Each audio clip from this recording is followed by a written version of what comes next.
Hello, folks. You've been pulled into another edition of the Black Dimension, and today I'm going to be doing part four of the NBA's greatest 75 players. If you are, if somehow you do not know, the NBA dropped the list of its best 75 players, but they dropped the list in alphabetical order.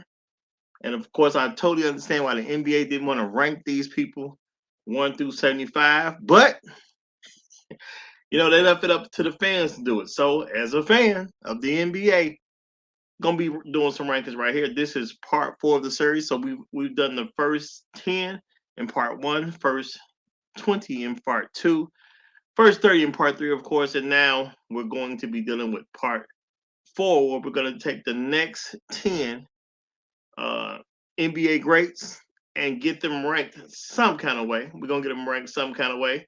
So we're gonna open that up now. We For those who are unaware, I'm gonna put up the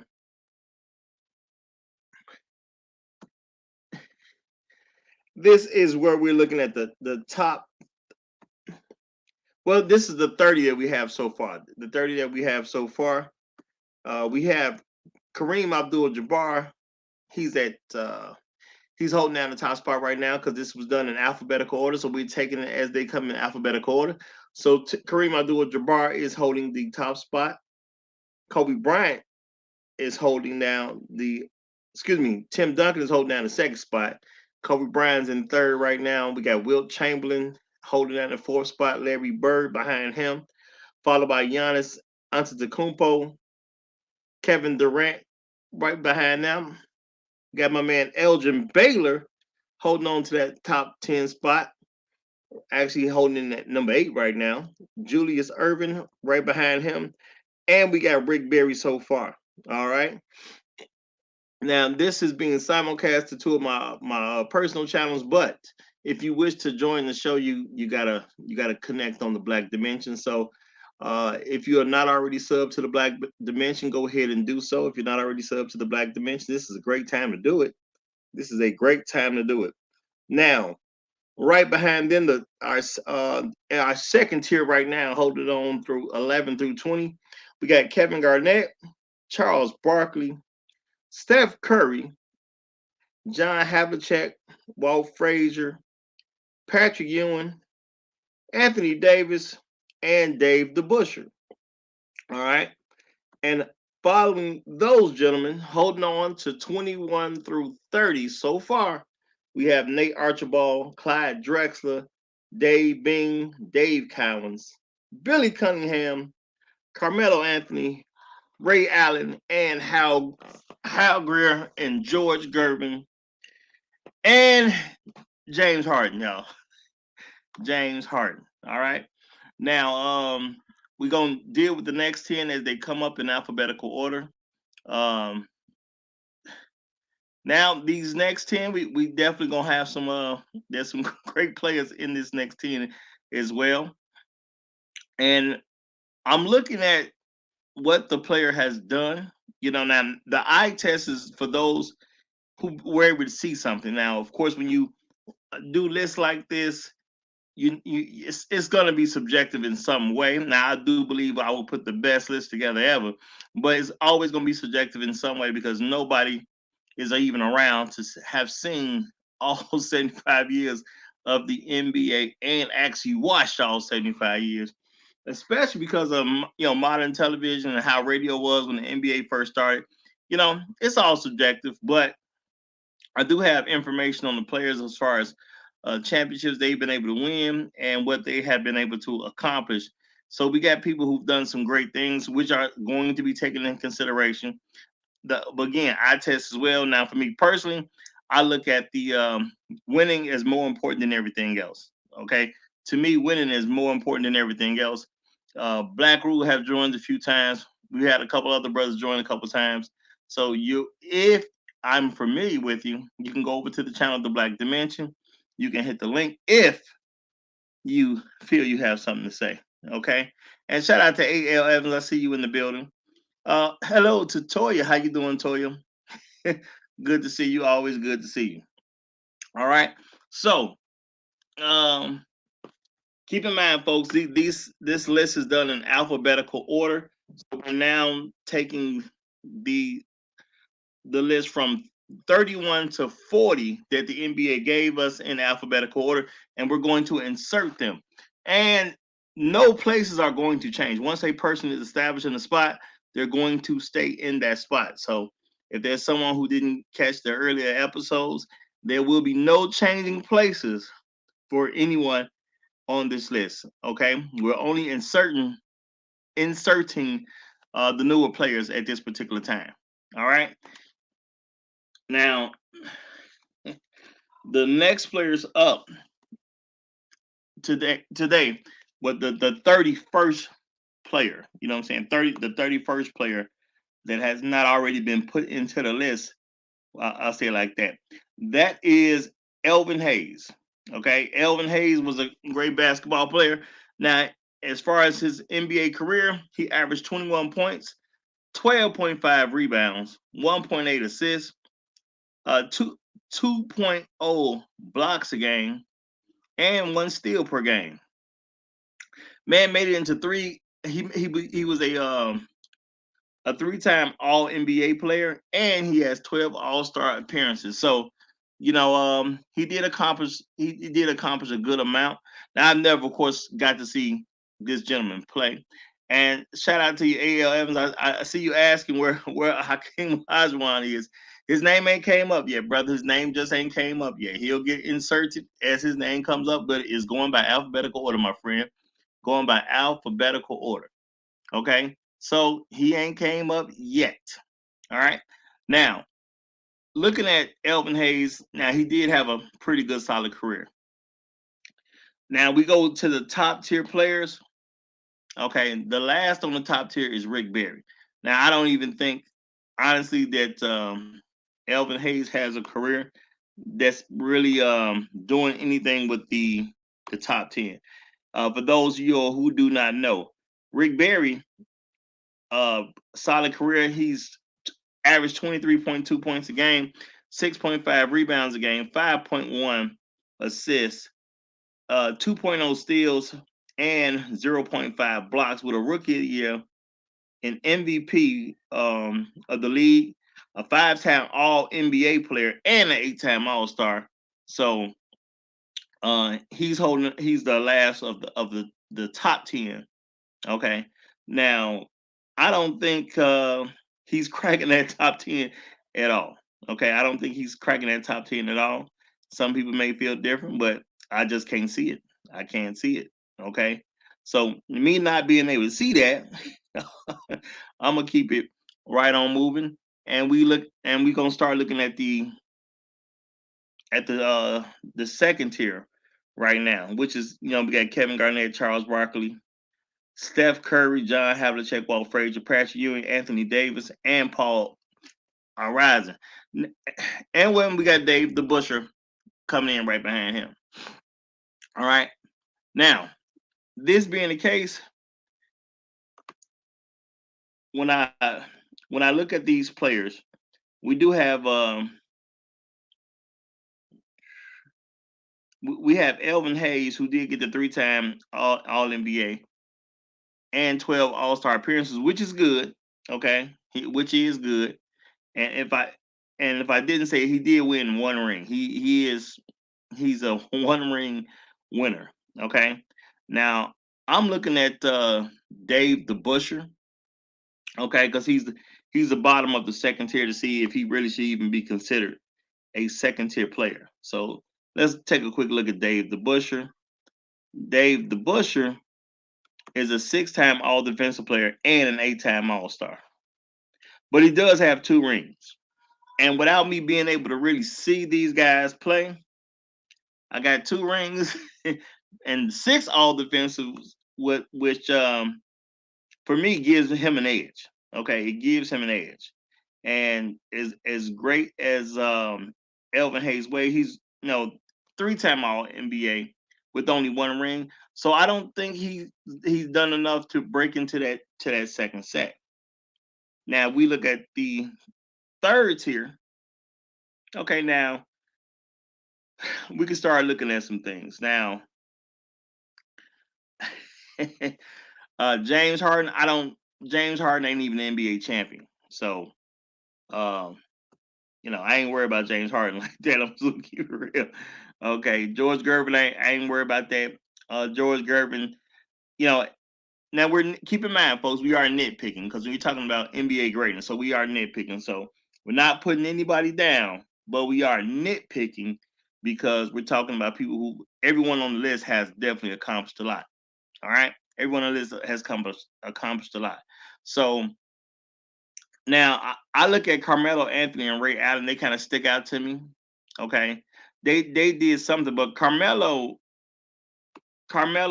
he was an all star, yes, definitely a great player. He never helped the team win, though. He never helped the team win a championship, and I kind of hold that against him.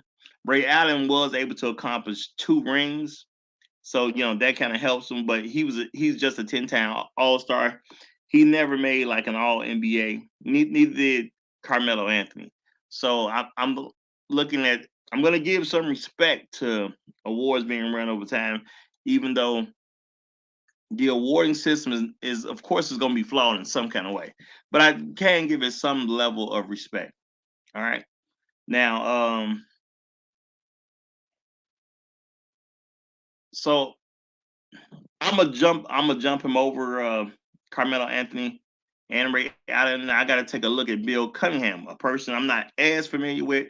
So let looking at what Billy Cunningham got accomplished. Okay, now he's a player that was able to get 3 All NBA. He was a 3-time All NBA player, 4-time All Star. All right, so that is saying something. He did definitely get some things done. Okay, 3 All NBA, 4-time All Star. Now, when I look at him and I compare him to an Elvin Hayes, who's 3-time All NBA, but he was a 12-time All Star. Elvin Hayes does have the 1 ring though. Okay, Elvin Hayes has the 1 ring. Now, Billy Cunningham, um, who's similar, he came across similarly. You know, now with the fact that Billy Cunningham came across similarly, and he only has 1 ring as well, I think Billy Cunningham can kind of go right behind that gentleman. I think he should go right behind him. So you know, Billy Cunningham did a great job. Obviously, but again, there's only so much love you can give to players that you didn't really see. So this is where recency bias holds out against a player. Okay, recency bias, is kind of against the player. So to me, based on what we know about him, I would have to go with Elvin Hayes right before Billy Cunningham. So I'm gonna throw Elvin Hayes in front of him, which I think is the best bet. Okay, and I appreciate you, Toya, just showing some love. But this is stream is to advertise for the Black Dimension. So if you've not already subscribed to the Black Dimension, please go ahead and do so. And you know what? I didn't put a link. I did not put a link in the description, but I will put a link in the description to the channel after this is over. Um, but I'll start putting the link to the Black Dimension regularly as well. All right. So if those of you who listen on my other channels and you're not familiar with the Black Dimension, I'll make sure I start dropping a link to the Black Dimension on a regular basis as well, because this is where all our sports and entertainment discussions are going to go. All right. All the sports and entertainment discussion will be over there. So I'm going to give Elvin Hayes a nod over Billy Cunningham. So let me get that done here.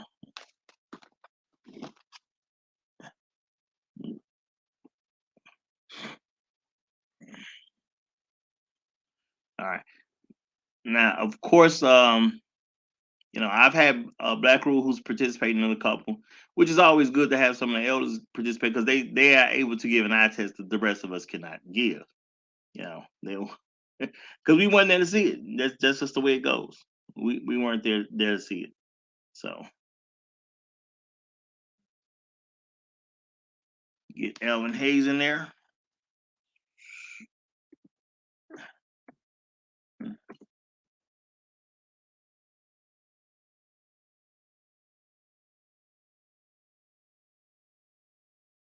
Okay. Now, of course, with that happening, that's gonna knock James Harden out of the top 30 spot. But James Harden ain't won nothing, so I ain't got a whole lot of love for James Harden anyway. I mean, he is a great NBA player. Don't get me wrong. I'm not trying to say nothing bad about the brother. I ain't saying nothing bad about the brother, but um, I do want to see him win some championships, and I want to see him. I want him to look like he cares about winning championships. That's what I have to say. But I want to see that he actually cares about winning championships. So, um, my love is not the strongest for that particular gentleman. All right. Now after Elvin Hayes, the next up on the list is Allen Iverson. Allen Iverson, great player, had great impact over the NBA. Allen Iverson is definitely gonna get hurt because I got much love for the brother. I got much love for Allen Iverson, but he is definitely gonna get hurt because he never actually won a championship. Unfortunately for him, he never won an NBA championship. But he was a rookie of the year. He has won an MVP. He was a 3-time All NBA player and an 11-time All Star. So had a great career. Averaged 26.7 points a game. Averaged 6.2 assists per game. 3.7 assists. 2.2 steals and 0.2 blocks. All right. Great career. Great career. Okay. Now that rookie of the year, that MVP, the 3 All NBAs and 11-time All Star does do a lot for Allen Iverson. Pound for pound, one of the best players to ever play his position. Okay, so now that we've started a fourth tier with James Harden, no in the world I'm gonna talk about Allen Iverson and James Harden. I'm not really gonna do that. Okay. I don't think there's no point. All right. James Harden ain't did what Allen has done. Okay. Just that simple. Now we take a look at the third tier players right now. Now we got some folks who've done some things. Now I'm gonna take a quick look at Nate Archibald again because I think Allen Iverson, looking at this, he should go right up toward the top if he can't get higher. So I'm gonna take a quick look at Nate Archibald again and see everything he's done. And Nate Archibald, of course, is a player I never really got to saw play. Only seen some footage. Now he was a 3-time All NBA player and a 6-time All Star. Now he did get one ring. He averaged 18.8 a game, 2.3 rebounds a game, 7.4 assists a game, 1.1 steals, 0.1 blocks. Now he did get a ring though. He did get a ring. Okay. I do value rings. Okay. I do value rings. Okay. And I do love Allen Iverson, but I absolutely value rings because my viewpoint, if you are a professional when it comes to sports, okay, they pay you to win. They do pay you to win. All right. Now I'm gonna give Allen Iverson an edge because he did get a rookie of the year and he did get a MVP as well. Okay, so I think that does make a difference. And the fact that he got the rookie of the year and the MVP, okay, he didn't get a ring, but I think that does actually matter. So I'm gonna look at Allen Iverson and I'm gonna take a look at Dave the Busher, another gentleman that I was unfortunately not able to see play in the NBA. Well, I ain't gonna say too much for it because I like the time that I was born in, but didn't really get to see Dave the Busher play as well. All right, now Dave the Busher, he got 2 rings. He was a 6-time All Defensive Player and a 8-time All Star. Okay, 6-time All Defensive Player, y'all, 8-time All Star. So it's not like he didn't do anything. All right. Now, Allen Iverson, you know, the Rookie of the Year and the MVP, even though he's 3-time All NBA, 11-time All Star, I think I can justify putting him over Dave the Busher. All right, and then I'll look at. Actually, should I just look right up at Paul Arizmo or Anthony Davis? Should I just screw? Now, see, I'm thinking about it, Patrick Ewing. Can I really put Patrick Ewing above Allen Iverson? Because I did love Patrick Ewing, and they played against the Bulls regularly. We definitely have some beefs with the Chicago Bulls versus Patrick Ewing. And I still don't really like New York as far as sporting is concerned to this day. I really just don't like. AL, if you want to get the link, you gotta go over to the Black Dimension and hit the link, brother. You gotta go over to the Black Dimension and get the link. Okay, you're welcome to join the show. I'm familiar with you, but you gotta. But this is the Black Dimension. This is not on one of my on one of my channels. So this is for the Black Dimension. You have to go to the Black Dimension to get the link. BLAKK. BLAKK Dimension. All right. Now, matter of fact, hold on one moment, AL. AL, hold on one moment. I'm gonna drop a link for you, brother.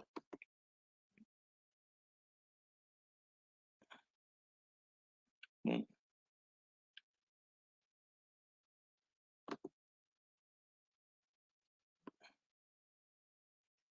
There you go, my friend. There you go. Okay. But the link is only for people I'm already familiar with. So the link is only for people I am already familiar with. All right. Now,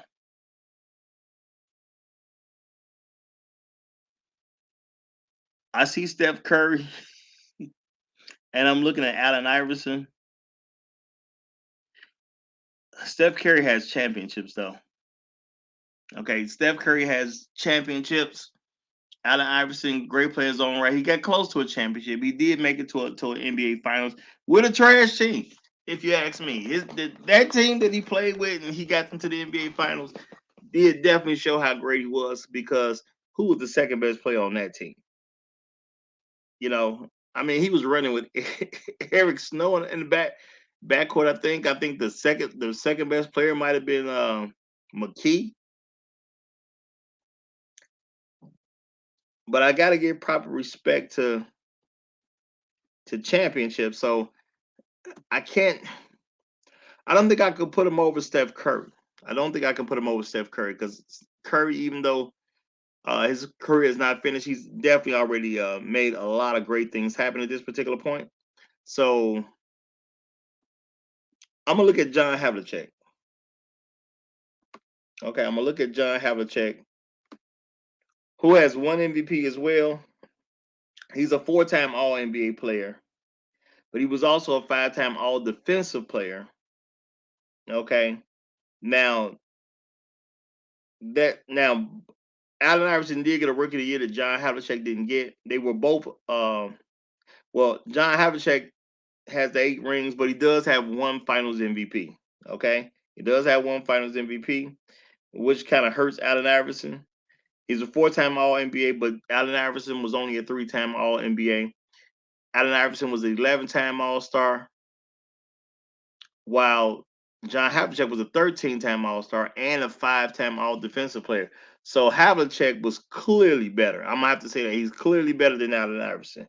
Now, of course, Havlicek had a benefit of running with the Celtics when the Celtics was just killing everything and the league was different and the best team got the best players. So, it was hard to win back in the day, which is why I'm glad they changed up the system.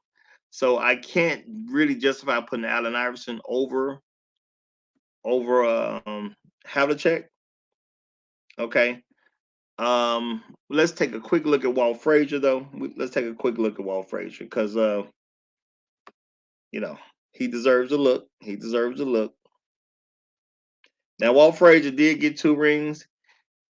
He was a 4-time All NBA player, 7-time All Defensive player, 7-time All Star.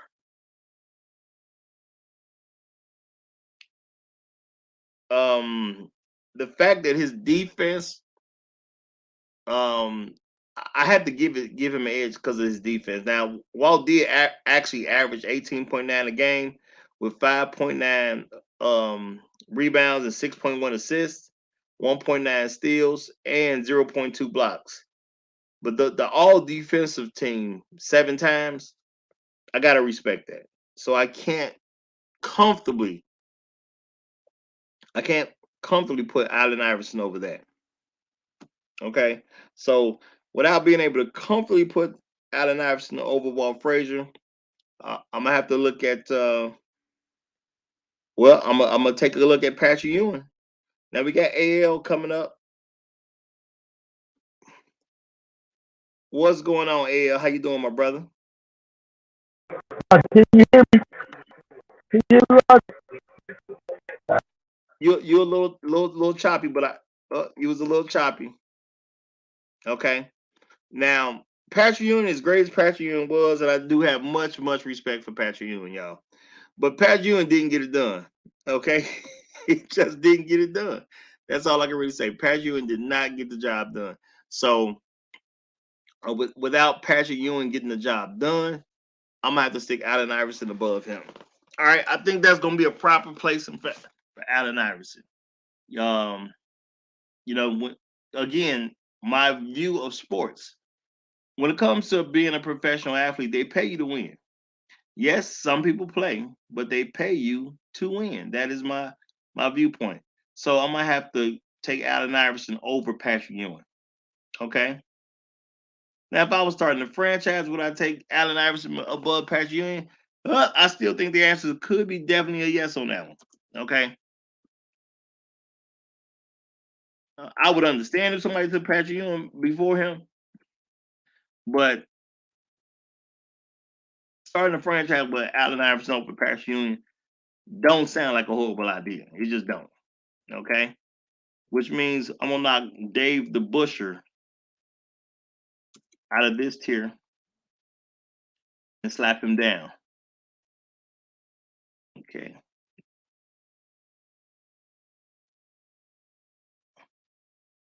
Well,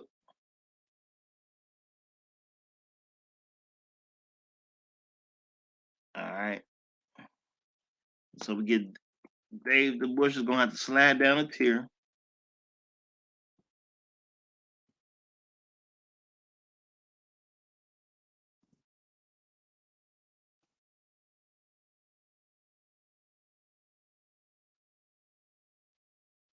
Which will knock George Gervin out of the top 30 as well.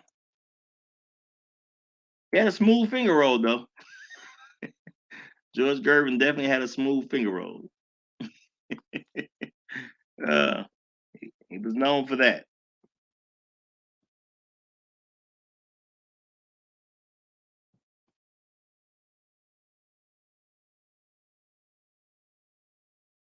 All right. Now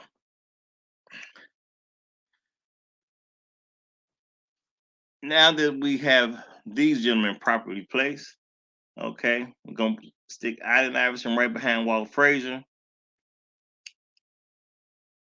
Not winning the ring, like I said, does seem to hurt him a lot. It's about not winning the ring. Okay, so hey, love you, Adam, but you didn't get the job done, unfortunately. Okay, now I will say that Sixer organization probably could did a little bit better for him, but it is what it is. So now the next person up is LeBron James. All right, the next player up is LeBron James. Now, LeBron James has 4 rings right now. He's still the face of the NBA. LeBron James won the Rookie of the Year. Okay, which I'm pretty sure nobody has forgotten that has happened. Okay, LeBron James is a Finals MVP 4 times. He has 4 MVPs as well. 13-time All NBA player. And he's a 5-time All Defensive player. So and an 18-time All Star. So LeBron James is having a remarkable career. A absolutely remarkable career.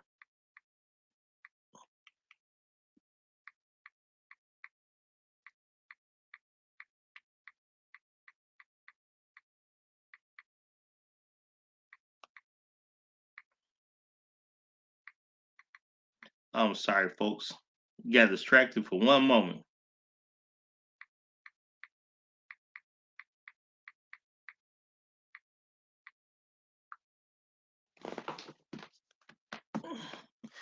All right. LeBron James is having an incredible career. I don't think anybody would argue that particular point. Now, the question is, where do you stick LeBron James? All right. Now, LeBron James is good enough, of course, that he's not going to go second tier. So now the question is, where do you stick LeBron James amongst these greats here? Because we got some great names here. And Kareem Abdul-Jabbar was the first name on the list, and he's taken the top spot and has held on to the top spot the whole way through. All right. So now I do believe we are at a point that we can actually start to talk about if Kareem actually loses that top spot. I knew he's gonna hold it for a while, but I know he ain't gonna hold it forever. All right. Now, taking a look at LeBron James stats, y'all. LeBron has averaged 29.1 in his career. Well, let me hold on. Matter of fact, let me make sure. Let me double check that. Okay, let me. I don't want to give out the wrong. No, that's no. Yeah, career wise, LeBron is averaging 27.1 for his career. Now he's also averaging 7.5 rebounds a game, which is good to go along with 27.5. He's actually averaging 7.4 assists for a career as well, which are absolutely great numbers. Now, when it comes to steals per game, he's averaging 1.6 steals and he's averaging 0.8 blocks. All right. So the man is having a phenomenal career. All right. He's having a phenomenal career. His longevity is definitely doing him favors. Okay. But rookie of the year, 4 times finals MVP, a 4-time MVP, 13-time all NBA player, 5-time all defensive team player, and an 18-time all star. All right. Now, looking at that, you know what? I want to look at Wilt Chamberlain first. I do want to look at Wilt Chamberlain first because Wilt Chamberlain did have a great career. So I don't want to disrespect Wilt Chamberlain and at least give him a look. Okay. I don't want to disrespect the brother. Give him a look. All right. Now, Wilt Chamberlain, he was a rookie of the year also, a 4-time MVP, a 7-time All NBA player, and a 13-time All Star. He did get 2 rings. Okay. He did get 2 rings. Now, LeBron edges him. Okay. It's just that simple. Okay. LeBron James does edges him out. And that's why I think the longevity is kind of helping LeBron right there. But I had to at least give a look to see exactly what it was. But the 13-time All NBAs and that 5-time All Defensive team, with the 18-time All Stars, even with Chamberlain getting so much done, because Chamberlain got a lot done. It's not like he didn't. I think, now Chamberlain was a 7-time All NBA player with 13-time All Stars. Now they both got the 4 MVPs, and they both are Rookie of the Year. But Chamberlain has 2 rings. LeBron has 4 rings and 4 Finals MVP that Chamberlain does not have. So I think he fairly edges him out. Okay, but I didn't want to disrespect the brother and not take a look. Now, this is where a lot of the debates happen. Is LeBron James better than Kobe Bryant? Okay, is LeBron James better than Kobe Bryant? Now, they both had long careers because Kobe got 20 in. Okay, now the Kobe Bryant averaging 25 a game, 5.2 rebounds a game, 4.7 assists, 1.4 steals, 0.5 blocks. Now, Kobe has 2 Finals MVPs. He has 1 MVP for the season. He's an 11-time All NBA player, a 9-time All Defensive Team player, and an 18-time All Star. Okay, so longevity does matter. Now, when we take a look at him, and then we look at LeBron James, who has 18-time All Stars as well. He's a 5-time All Defensive player, a 13-time All NBA player, 4 MVPs. Kobe only has 1. He's a 4-time Finals MVPs.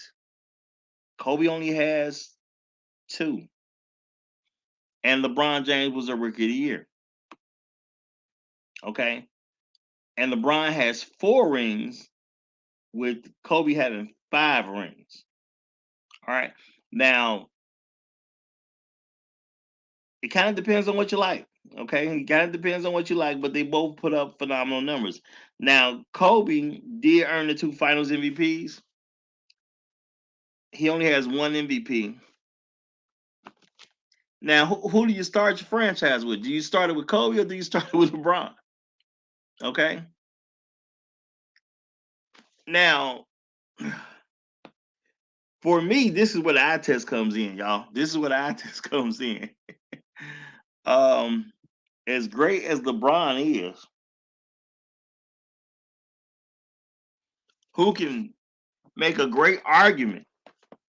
He can make a great argument that, well, he's actually been making a great argument that that he's at the top of the league. You know, he's getting people to compare himself with Jordan.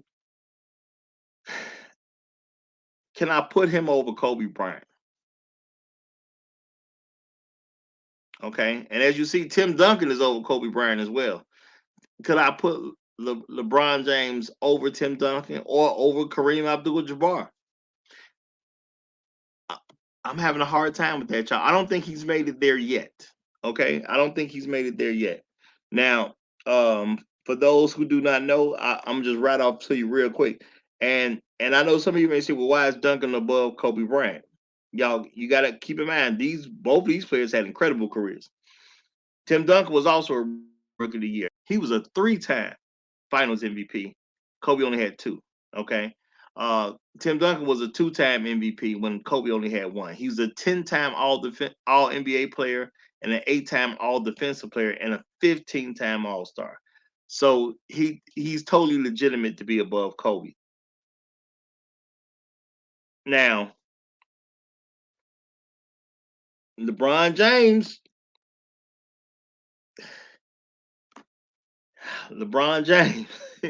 he's got him and Tim Duncan both Rookie of the Years. He does have 4 Finals MVPs versus Tim Duncan's 3 Finals MVPs. Okay.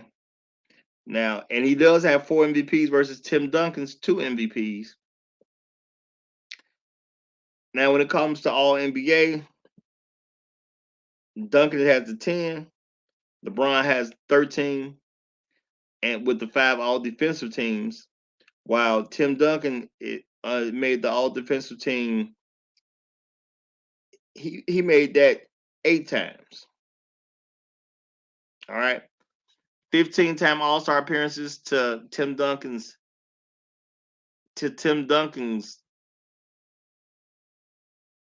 All-Star appearance. To Tim Duncan's, he had 15-time All-Star appearances. And I'm gonna just throw out Kareem Abdul-Jabbar right here as well. Now, Kareem Abdul-Jabbar also won a Rookie of the Year. He has 2 Finals MVPs, 6 MVPs of a season, 15-time All-NBA, 11-time All-Defensive Player, and 19-time All-Star. So based on numbers, I would have to say LeBron is kind of right there, y'all. LeBron is kind of right there. And where should he fit between Kareem Abdul-Jabbar, Tim Duncan, Kobe Bryant? Woo! Now I guess this is more of a fans kind of perspective.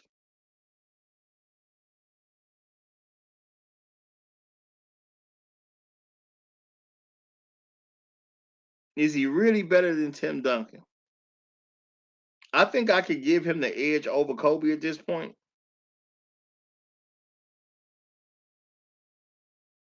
You know, we always say, well, most people would always say that Kobe Bryant is the closest to Michael Jordan, which I have to agree. He had the killer instinct before LeBron did, that's for sure. LeBron has lost in the finals a lot, but you know, people lose. That's just the way it goes. That's how sports go. People lose. I think I can edge him over Kobe Bryant.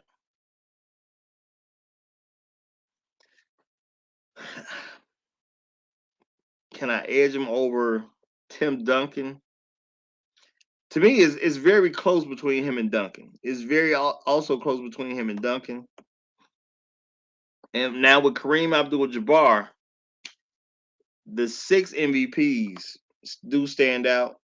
Okay, the 6 MVPs do stand out. Ooh, this is a hard one here, y'all. This is a hard one here.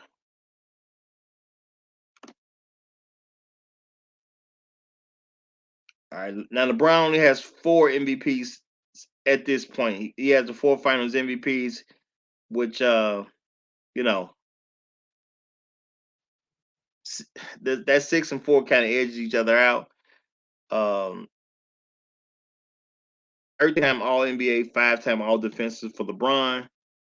I'll put that up against Kareem Abdul-Jabbar, 15-time All NBA, 11 All Defensive Team. So I can't say that he can edge out Kareem Abdul-Jabbar at this point. He can't edge out Kareem Abdul-Jabbar. So the thing is, can he edge out Duncan? All right, that's how I gotta kind of look at this, y'all. Can he edge out Duncan? Because they were both great players in their own right. Now Duncan has the 10 All NBA and an 8 defensive team, while LeBron James has the 13-time All NBA, 5 All Defensive team. Now the 4 Finals MVPs and the 4 MVPs, that does carry weight. So LeBron is 10 and 8. I mean, James is 10 and 8 when it comes to All NBA, All Defensive Team. LeBron James he's 13 and 5. So he edges him in 3 in All NBA, but Tim Duncan edges him in 3 on All Defensive Teams. All right. LeBron with the 4 Finals MVP and the 4 MVPs, while Tim Duncan has the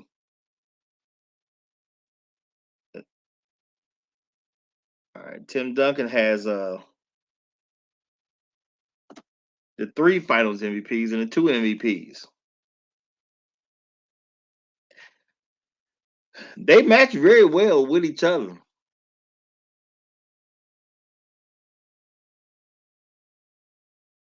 But LeBron does have 2 more MVPs than Tim Duncan, and he has 1 more Finals MVP than Tim Duncan. I think I know this can be a big argument for folks, but I'm gonna have to say that LeBron James, he comes after Kareem Abdul-Jabbar right now. Okay, yeah. At this point, he's got enough done in his career. I'm gonna give him a slight edge over Tim Duncan.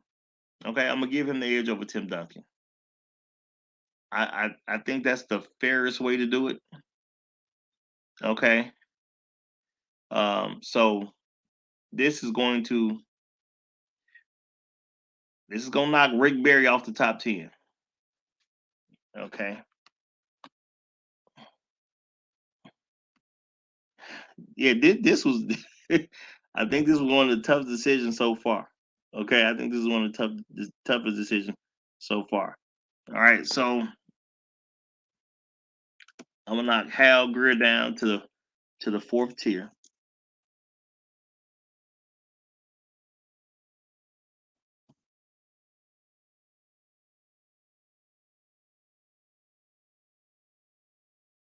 All right.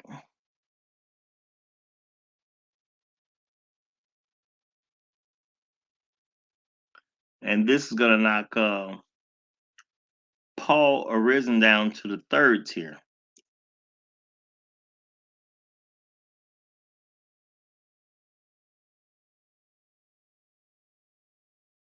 I'm still trying to think, am I sitting right with that decision, yo? That's a tough decision.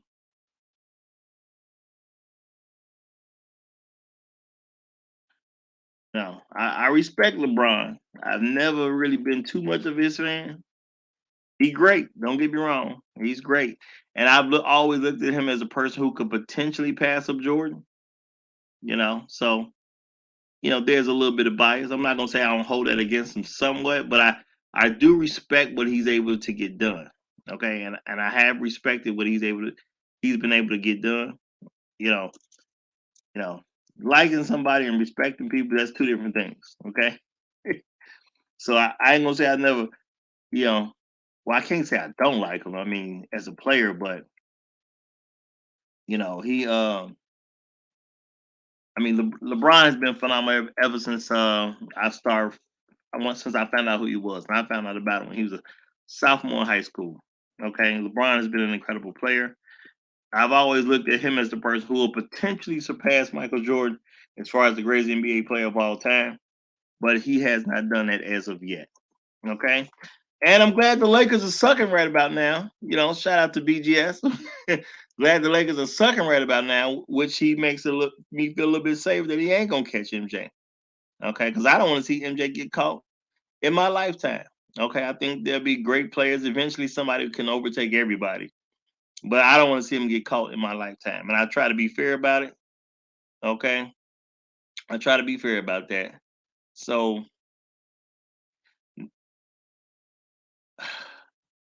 LeBron James, I'm gonna put him right after Kareem Abdul-Jabbar. Yeah, I think that. Yeah, I'm gonna put him right after Kareem Abdul-Jabbar, knocking Rick Barry out the top 10.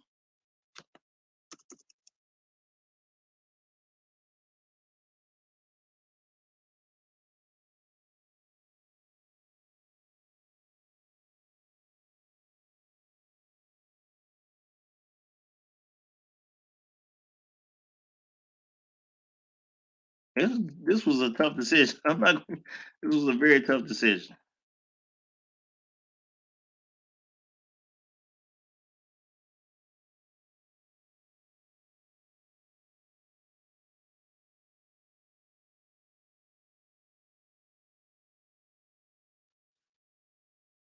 All right, so here comes LeBron coming in as the second greatest of all time so far. Coming in as a second so far. All right.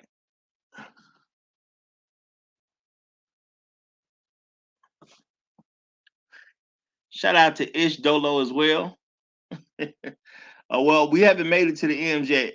Ish Dolo is asking about Reggie Miller. We ain't made it to the ends yet, but because the list was done in alphabetical order. It was done in alphabetical order, so we're doing 10 per show as of now. So we ain't made it to the ends yet. I'm not sure. I believe Reggie did make it to the list because I did look at the list overall. I'm pretty sure Reggie made it to the list. Okay, we just not we're not where he is yet. So we just came to terms with where LeBron James should be, which is right after Kareem Abdul-Jabbar. So shout out to LeBron James. He's definitely he's hmm. Let me see something, y'all. He's definitely doing his thing. I'm looking at this here. Oh no, there he is. There he is. I thought I made a mistake somewhere, but I'm good. I'm uh yeah. I mean, I like Reggie Miller. He definitely will have his place. He definitely gonna get his just due. Okay.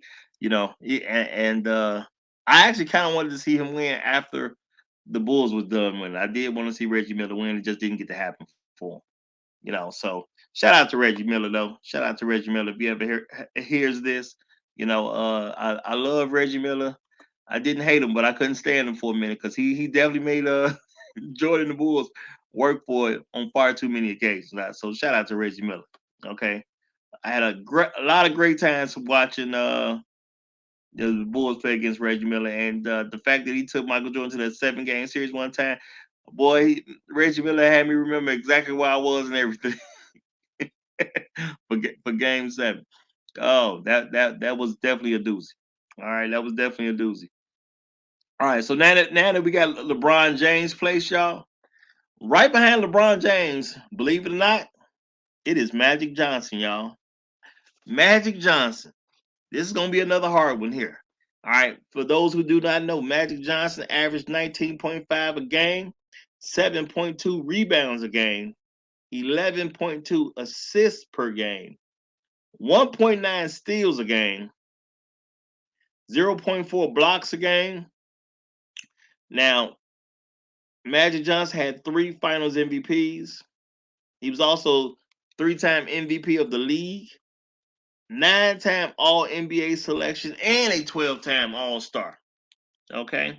And matter of fact, I'm actually thinking I might have left something off. I'm gonna double check this, y'all, just to be sure. But it seems like to me, if my memory is correct, I could have sworn Magic Johnson was a rookie of the year. Let me double check that. Though. I don't want to give out bad information. But it seems to me that he was also a rookie of the year. But I'm gonna double check it just to be sure. Okay, never hurts to check too many times.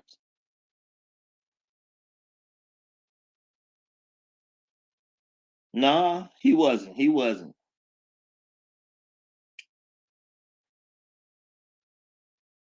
Nah, he wasn't a rookie of the year. I got to take a look at see who came in with him. Who got rookie of the year in? That's kind of interesting. I'm double checking that he was not a rookie of the year. Okay, so Magic Johnson again, 3 times Finals MVP, a 3-time MVP of the league, 9-time All NBA player, a 12-time All Star. So of course he's gonna be another top tier athlete. So now, what do I think?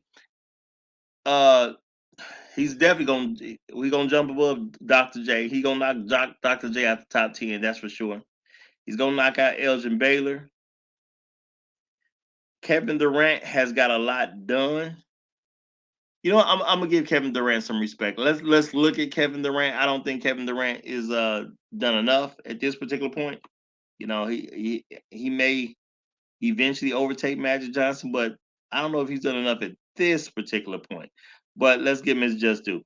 Kevin Durant did win a Rookie of the Year. He's a 2-time Finals MVP, a 1-time MVP, a 6-time All NBA player with 12 and a 12-time All Star. So Durant does look good against Magic. He looks good against Magic, but I think Magic has done a little bit more than Kevin Durant.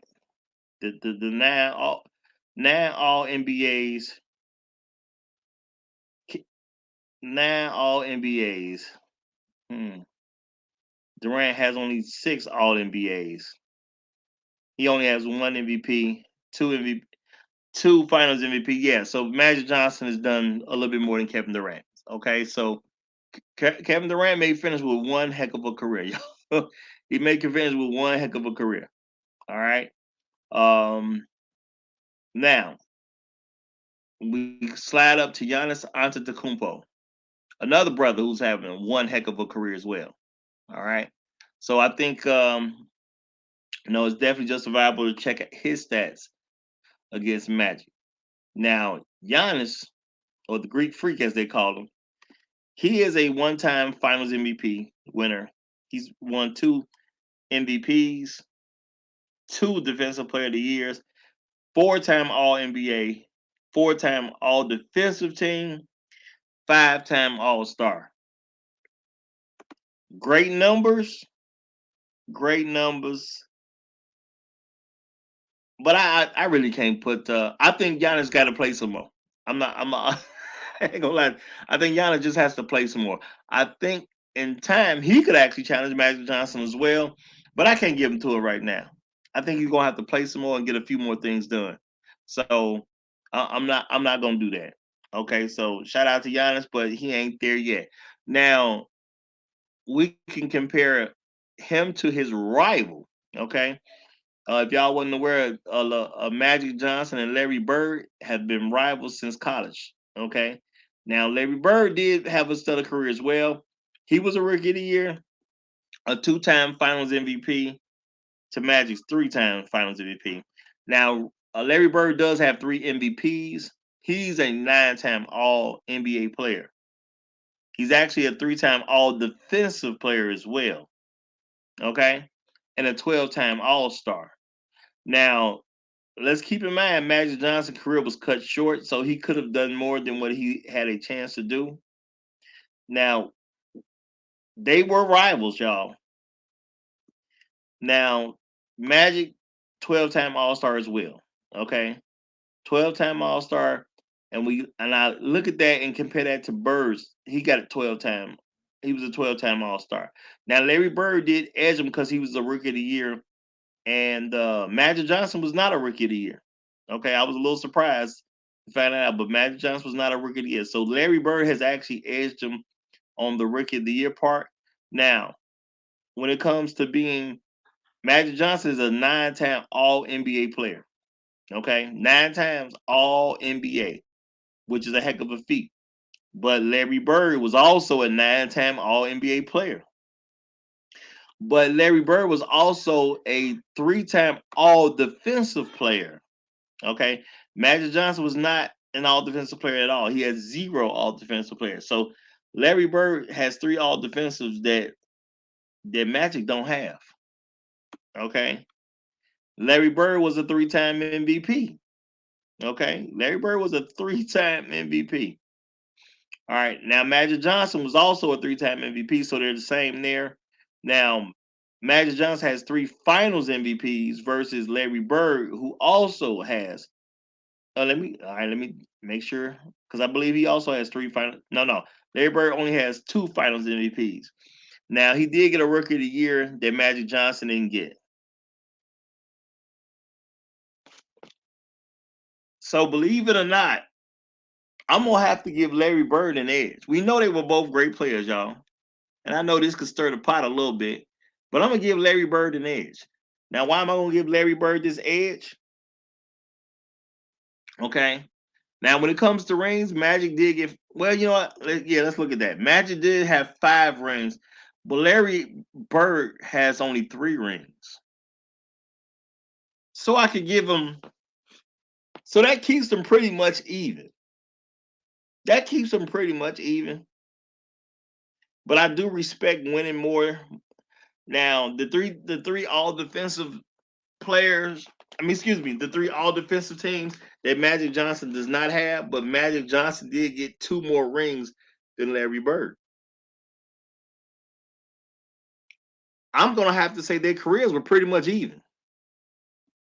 Okay? I believe their careers were pretty much easy. Pretty much even. So, truth be told, Ray, shout out to Ray Stone. Ray Stone, are you looking at the list, brother? Are you looking at the list? He says, I cannot, you can't put LeBron ahead of Kareem. That's blasphemy. Well, I don't know when you wrote that, but LeBron James did not go above him. Okay. But I am looking at Larry Bird and Magic Johnson are quite even. So I'm going to give favoritism to Magic Johnson. I'm going to keep it real, y'all. I'm going to just give favoritism to Magic Johnson. But he seemed to be quite even. So I think it'll be fair. Let's look at Wilt Chamberlain, y'all. Let's look at Wilt Chamberlain. Now, Wilt Chamberlain has a Rookie of the Year, a 7-time All NBA player. Now, unfortunately for Wilt Chamberlain, when he played, they didn't keep track of the blocks and the steals. So if it wasn't for that, he probably would have made all defensive teams as well.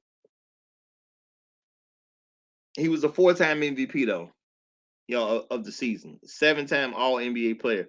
So Wilt Chamberlain had one heck of a career. Okay. Now, if you're gonna build a franchise, do you want to go with a Magic Johnson or Wilt Chamberlain? That's a heck of a question. Okay, that's another one heck of a question right there. Do you want to build with Magic Johnson or Wilt Chamberlain? So, and and this is very close. Well, I also think it can go kind of go either way. Okay, Magic's 3 Finals MVPs and those 5 rings, though, as great and dominant as a player as Wilt Chamberlain was, because to me he's the most dominant of all time. You know, even if you put Shaq up against Wilt Chamberlain, I expect Wilt Chamberlain to come out on top of that. Now, Wilt Chamberlain only has 2 rings though. So I'm gonna give Magic Johnson the edge over Wilt Chamberlain. I mean, I think these guys are all fair and even when it comes to Larry Bird, Wilt Chamberlain, Magic Johnson. They were all able to get great things done in their particular career. All right, all able to get great things done in their particular career. But I'm giving Magic the edge right now because winning matters. And again, for those who do not know, winning means a lot to me. I believe in professional sports, they pay you to win. Yes, there are people who play, and yes, there are people who don't win. But why do you get a contract in professional sports? If you at the professional sports level, you're paid to win. You're not paid just to play. You're paid to win. Okay, you're supposed to get out there and win because you're a professional now. All right, so I'm gonna go with Magic. I'll give him a little recency bias, but he did have the 5 rings that Will Chamberlain did not actually accomplish. So now I'm looking at Kobe Bryant and Magic Johnson. Okay, where do these two Lakers go with each other? Now, Magic has always said that Magic has always said that Kobe was the greatest Laker. He kind of deferred to him, and I can understand why people do that, especially with recency bias. That people are always gonna There's always gonna be available because there's always gonna be new people born that haven't seen other people play. All right, so when you look at Kobe Bryant's career and we look at Magic Johnson's career, okay, now that's close. Now Kobe has the 2 Finals MVPs. Now neither one of them got Rookie of the Year. Kobe has the 2 Finals MVPs, and we know Magic has 3 Finals MVPs, so he kind of edges him there. Okay, he does edge them there. Kobe has an MVP of the season one time against Magic Johnson's. He has 3 MVPs. All right, so Magic is got him there. Now, Magic was also a 9-time All NBA player. All right, and this is where Kobe's longevity kind of takes him above Magic, in my opinion, because Kobe was also and he was an 11-time All NBA player, but also a 9-time All Defensive player, which Magic Johnson does not have. He's never made the All Defensive team. Okay. And then Kobe has the 18-time All-Star appearances. And Magic Johnson, who unfortunately his career was cut short. He did make 12 All-Star appearances before his career cut short. So I believe the fair thing to do with this particular point, I'm gonna have to give give Kobe Bryant the edge over Magic Johnson. And that's gonna put we'll get him right between Kobe Bryant and Wilt Chamberlain. I think that's the right move to make at this particular point. And shout out to Terrence Ford Jr. Glad to see you here, my brother. And let me see, who was that? Someone just said that Tim Duncan should be the best power forward of all time. I'm pretty sure he's gonna be. Yeah, that was Gregory Jones. Shout out to Gregory Jones, who says Tim Duncan arguably the best power forward in NBA history. I'm pretty sure he's going to be because right now he's holding on. Okay, so right now he's the third best player, that we have ranked in NBA history. So Yeah, I'm gonna put Magic Johnson right behind Kobe Bryant. So let me get that taken care of. So he's gonna knock. So we gonna make some changes here. All right. So for those who just come in, that's Ray Allen is getting knocked out of the third tier and down into the fourth tier.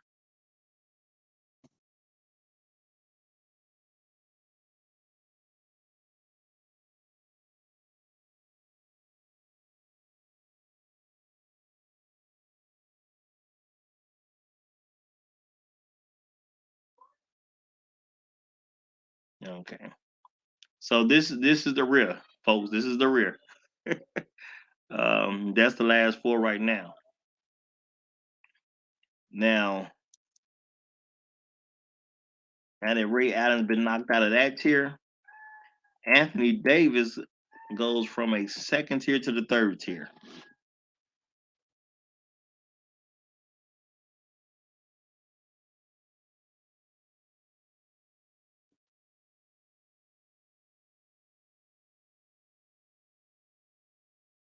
Now we got Anthony Davis going from the second tier, dropping down to a third tier.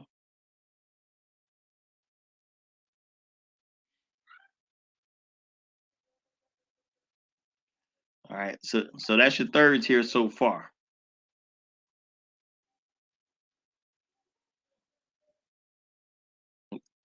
Gonna bring him out. So Dr. J is being knocked down to a second tier NBA player. Now, Dr. J was great though.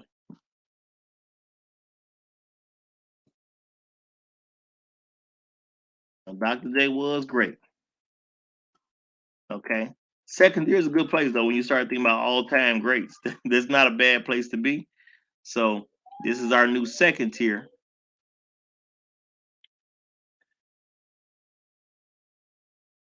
And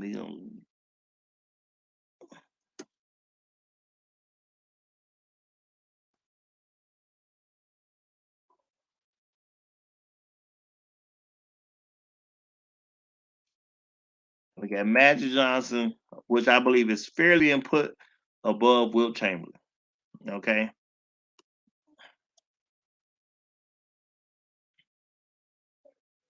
And he's been some tough decisions here so, on this particular episode. All right, now that we got Magic Johnson done, y'all, we got Magic Johnson done. Uh, the next person up.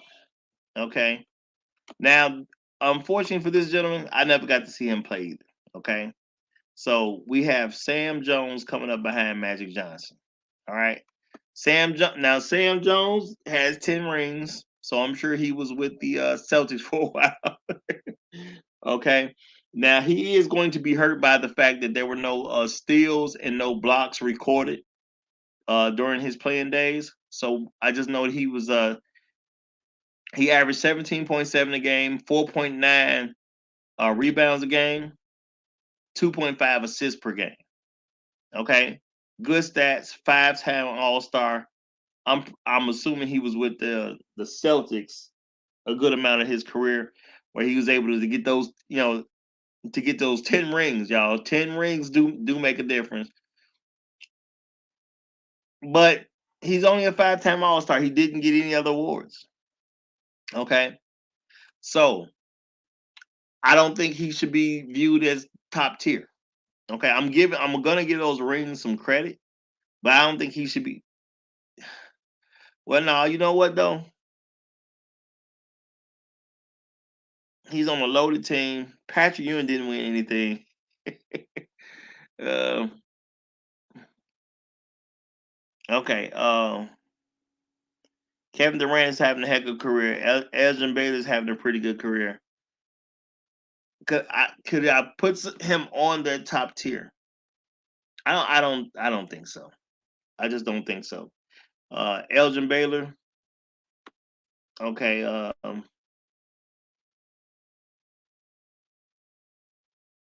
Elgin Baylor was a rookie of the year, 10-time All NBA, 11-time All Star. So Now he didn't win a ring, but basketball back in the day was when the Celtics used to win, then they got the top picks because that's how it was back in the day. You can get the top pick if you won, and that just kind of made it hard for everybody to win, which is why I'm very glad they eventually changed that. So I'm gonna go. I'm gonna look at the second tier. Now we got Julius Irvin, Rick Barry, my man Kevin Garnett, who's won, so he definitely gonna have some recency bias. Now I'm looking at Charles Barkley and Steph Curry. Now I can't just put this guy over. I can't. Can I throw him over Steph Curry? All right, y'all. Can we throw him over Steph Curry? Now, Steph Curry's a winner now. Yeah, Steph Curry is a winner. Now Curry has 3 rings, 2 MVPs, 4 All NBAs, 7-time All Star. Okay. Now, and you put that against Sam Jones, 5-time All Star appearances, but he does have 10 rings. Okay. With the 2 MVPs and the 4 All NBAs, and I'm pretty sure they didn't have All NBA teams back in that particular day, which kind of hurts. You know what I'm saying? That unfortunately recency bias is always going to be there. It's always going to be there. So with those 2 MVPs and the 4-time All NBAs plus 3 rings, so you kind of all that together, that's a 9 on Curry's part. But I'm gonna have to give him an edge because it just is what it is. Championships do matter a lot to me, but you need to have done something else. So I just think it's just unfortunate for him that he didn't get certain stats recorded. So I have to look at Havlicek to really see if he should fit there. Now Havlicek he's a 1-time Finals MVP, a 4-time All NBA player, 5-time All Defensive Player, and a 13-time All Star. Haven't seen neither one of them play. I can't do that to John Havlicek either. just keeping it real. John Havlicek accomplished too much, and this is why accomplishing things matter. All right. Now, Walt Frazier, you know, Walt Frazier he's a 4-time All NBA player, 7-time All Defensive Player, 7-time All Star, and 2 rings. So I don't think it's fair to give it to I can't see Frazier going below him either. It's getting rough out here for Sam Jones. It's getting rough out here for Sam Jones. Now we look at Allen Iverson and we look at Patrick Ewing. Okay, now my man Allen Iverson. Okay, my man Allen Iverson. Um, Allen Iverson has a 3 final. Excuse me. Allen Iverson has a Rookie of the Year. He was an MVP, a 3-time All NBA player, and 11-time All Star, but he didn't win anything. That's the only thing. He didn't win anything. Well, I'm gonna give him recency bias. And I'm not gonna put this guy I don't know who did win rings, but he was with, I'm sure, a loaded Celtic team. So, 5 All-Star appearances, that's cool. That is cool. But Allen had 11 All-Star appearances. All right. So now I'm looking at Patrick Ewing, y'all. Now Patrick Ewing, as great as he was, now see he don't have rings at all. Okay. And this is where Patrick Ewing gets hurt a little bit, if you ask me. This is what's gonna hurt Patrick Ewing. Now, Patrick Ewing, 11-time All-Star and a Rookie of the Year, but he has 0 rings. Okay. Sam Jones, he's a 5-time All-Star with 10 rings.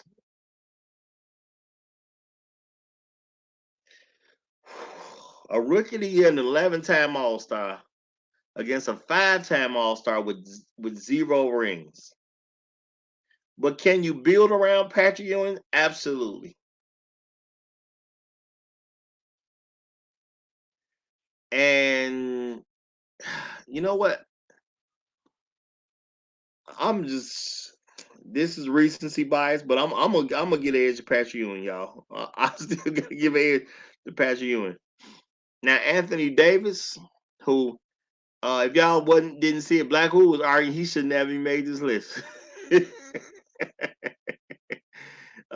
should have never made the list. Now I like Anthony Davis myself. Shout out to the brother. He actually from Chicago, so shout out to that brother. Now Anthony Davis, he does have one ring against 10 rings. He was a 4-time All NBA player, a 2-time All Defensive player, and he's been an 8-time All Star. I'm gonna let Anthony Davis slide. I'm gonna let Anthony Davis slide.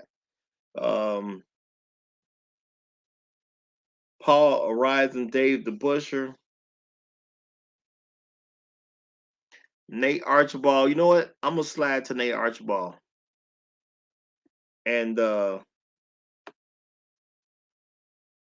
I'll take a look at Drexler, because Nate Archibald was a 3-time All NBA player and a 6-time All Star. Now, would I rather have the 10 championship rings and a 5-time All Star? Yeah, he would definitely beat Nate Archibald. The 3 All NBA teams is great, but I had to give it to him over Archibald. So then I got to go back up to Dave the Busher. Okay, Dave the Busher. Now I'm looking at what would I rather actually have. Okay, and you on a team, you got 10 rings. Dave the Busher has 2 rings though. Now he was a 5-time All Star, while Dave the Busher was an 8-time All Star. But Dave the Busher was a 6-time All Defensive player as well. He got 2 rings, but he was a 6-time All Defensive player, 8-time All Star. A person who plays defense is extremely valuable. Defense wins championships. So I'm gonna give it. I'm gonna give the Busher credit for being that 6-time All defensive player. I think that matters. So I'm not gonna take his spot. So I'm gonna give it to Dave the Busher, and we put Sam Jones right above Nate Archibald. I think that's the best way I can figure this one. Okay, we'll put Sam Jones right in front of Nate Archibald, which means we got Carmelo Anthony getting knocked down a peg. Now, I hate to see this done to Carmelo Anthony, but he did let me down in his career, though. I did actually want him to be better than LeBron James, and I did argue for him that he was better than LeBron James at the beginning part of his career. And again, like I said the other day, I did think he should have won Rookie of the Year, but they didn't give it to him. But those are not my calls to make. Not my calls to make. All right. So, but Carmelo's been knocked down the peg, unfortunately.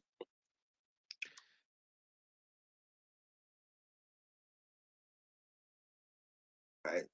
So I'm gonna give Sam Jones again right above. I mean, right below Dave the Busher.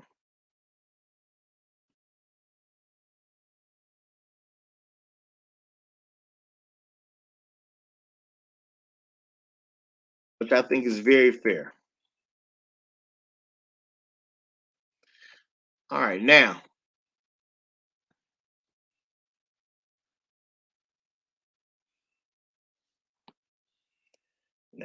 Ray Stone says Magic Johnson put a team on his shoulders in the '80s, in the '80s finals after Kareem went out injured, and I do remember that. And I think Magic Johnson is definitely getting the.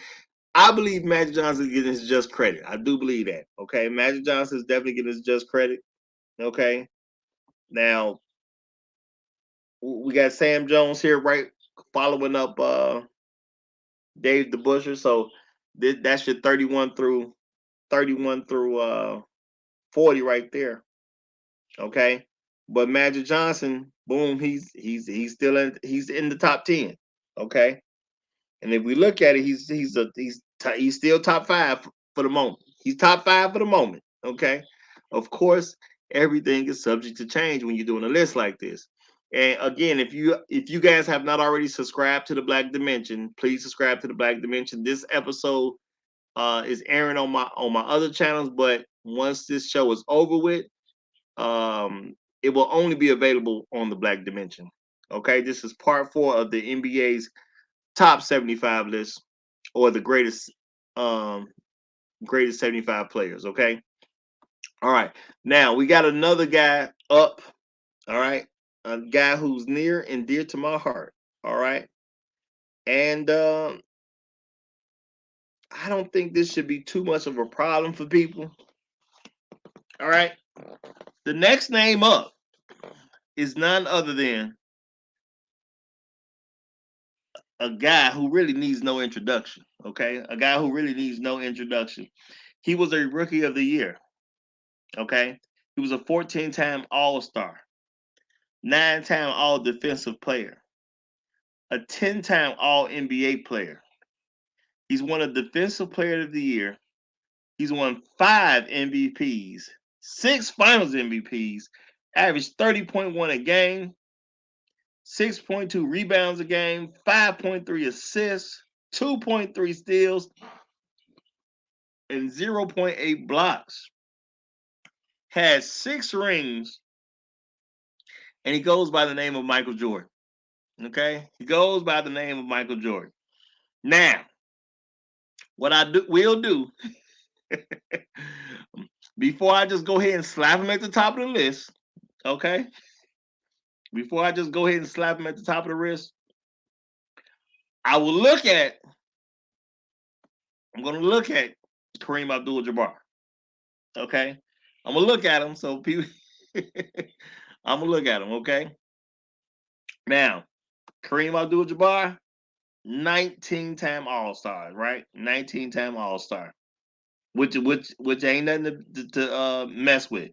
Jordan was a 14-time All-Star, so he does have an edge there. Okay, he does have an edge there. All right. Now Kareem Abdul-Jabbar was an 11-time All-Defensive Player. All right, 11-time All-Defensive Player. Mike was a 9-time All-Defensive Player. All right, so Kareem is actually edging him there as well. He's actually edging him there as well. All right. Now, Michael Jordan was a 10-time All-NBA player. And guess what, y'all? Kareem Abdul-Jabbar was a 15-time All-Defensive player. Kareem Abdul-Jabbar has 6 regular season MVPs. Michael Jordan has 5 regular season MVPs.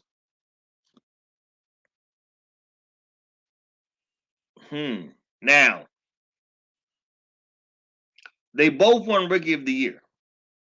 Okay? They both won Rookie of the Year. They both have 6 championship rings. Now, Kareem was a 2-time Finals MVP against Michael Jordan, who was a 6-time Finals MVP. So, the question is, what do you rather have? Because Kareem is edging him in All-Star appearances. He had a longer career, so he has 5 more All-Star appearances than Mike. Kareem has 2 more All-Defensive teams than Mike. Okay, and he has 5 more He has 5 more All NBAs than Mike. All right, now that is saying something. So he got an edge. 5 on the All NBAs, 2 on the All Defensive teams, 5 on All-Star appearances. But Mike has him beat at 4 Finals MVPs. So, to me, the question is, what do you want? Do you want the All-Star appearances? Do you want the 2 extra All-Defensive teams? The 5 extra All MVPs? Or do you value the 4 Finals MVPs more? Okay? That's really what it comes down to. Now, I think Kareem is worthy of discussion. I think Kareem is worthy of discussion. All right. Now I'm gonna tell you straight up truth. Now we got AL trying to come back up, y'all. We got AL trying to come up. Let's see what we got here. What? AL? Hello. AL? Yeah, I had to mute you, AL. You got music in the Can you hear background. We me? can't have you. We can't. Yeah, you had music in the background. I had to mute you, brother. Okay.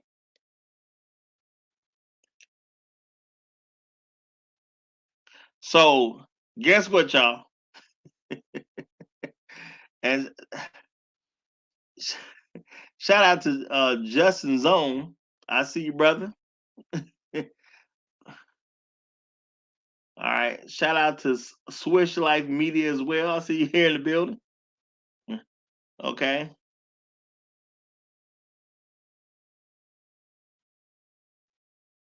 Swish Life Media. You know what? Swish Life, unfortunately, the only people I'm letting on the shows are people that I'm already familiar with. I have to already be familiar with you. Because this channel, this is, I don't know which one you're coming through. I don't know if you're coming through my personal channels or if you're coming through on the Black Dimension, but I have to already kind of know you to allow you on. And that's unfortunately that's because of trolls. That's because of trolls. So I would love to have you on, or love to have you come back to the channel. And if you come around more, you'll be able to participate without an issue. Okay, you'll be able to participate without an issue. But unfortunately, because of trolls, I got to be extremely careful. I got to be extremely careful. What's going on, AL? Welcome to the Black Dimension. Your first time here. Um,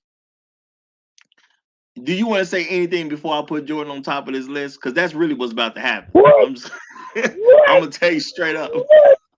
Man, top of the afternoon to you. You know I've been fighting hard to get up on here. At first I talk, then I can't hear, then I can hear, and I can't talk. I'm like, whoa, this is, I don't know if this StreamYard is StreamYard XLMX or something. I'm like, good Lord, I just want to get on and holler at my partner because he up here tripping. I've been listening, you been tripping. But it's okay. It's okay. It's called It's Your Opinion. That's why I'm gonna leave it. But I'm gonna tell you right now, you tripping. Cause I'm sitting up here. When you call it the first round, I let you make it. Even though I seen a couple people on there, I'm like, I don't care what their name is or what they did. I went back in lower day and looked at them black and whites and red on them dudes. Rick Barry, one title. Rick Barry should not be. Oh, we lost you, AL. I think you were saying something, but we lost you.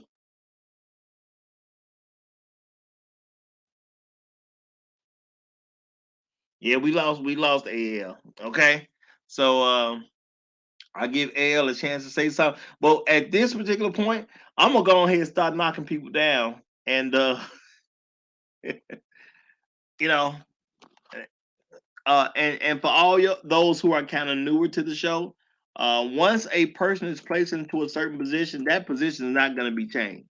Okay, so if you are newer to the show, one that position is not going to be changed. And switch switch life. You know what? I'm gonna take a chance on you, switch life. If you want to come back to the show, you can come back, brother. Come back. Okay. I'm allow you on, brother. Okay. So switch life. If you wanna come back, come on back, brother. If you're still there. All right. I'm gonna take a chance on you. Cause I see you in the comments, you talking basketball. You know, I don't think you're a troll. Okay. So that's how we gonna do that. Wait a minute, what did I just do?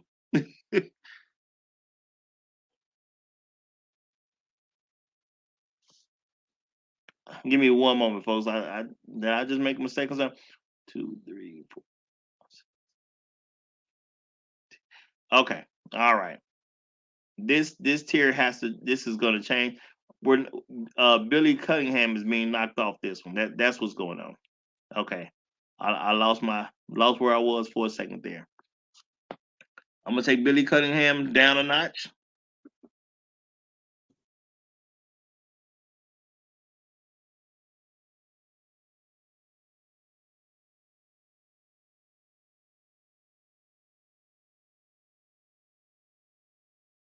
All right, so that's the bottom tier right now.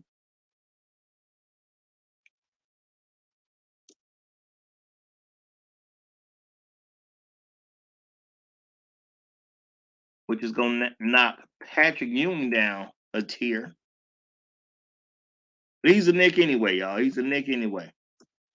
I still ain't got over our beef with the Knicks. The Bulls and the Knicks beef, I still ain't got over it, y'all. So, as much respect as I have for Patrick Ewing, you don't deserve to be on the same tier of Michael Jordan, okay? Much respect to you, though, brother. I do respect you a lot. If you ever hear this, I respect you a great deal, okay? All right, I respect you a great deal.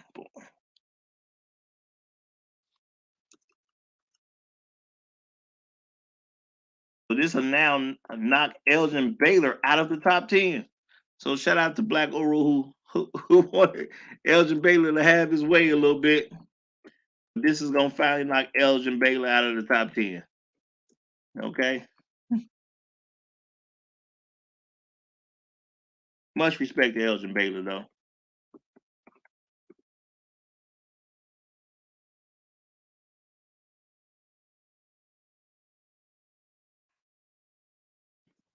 And we're gonna put the very top, the person who absolutely deserves it. Okay. Now, Kareem, I do think makes a fair argument. You know, you can make a fair argument that Kareem could have held that top spot down, but I'm gonna take them 4 Finals MVPs over where Kareem had a beat. But I get the argument. I do get the argument. All right.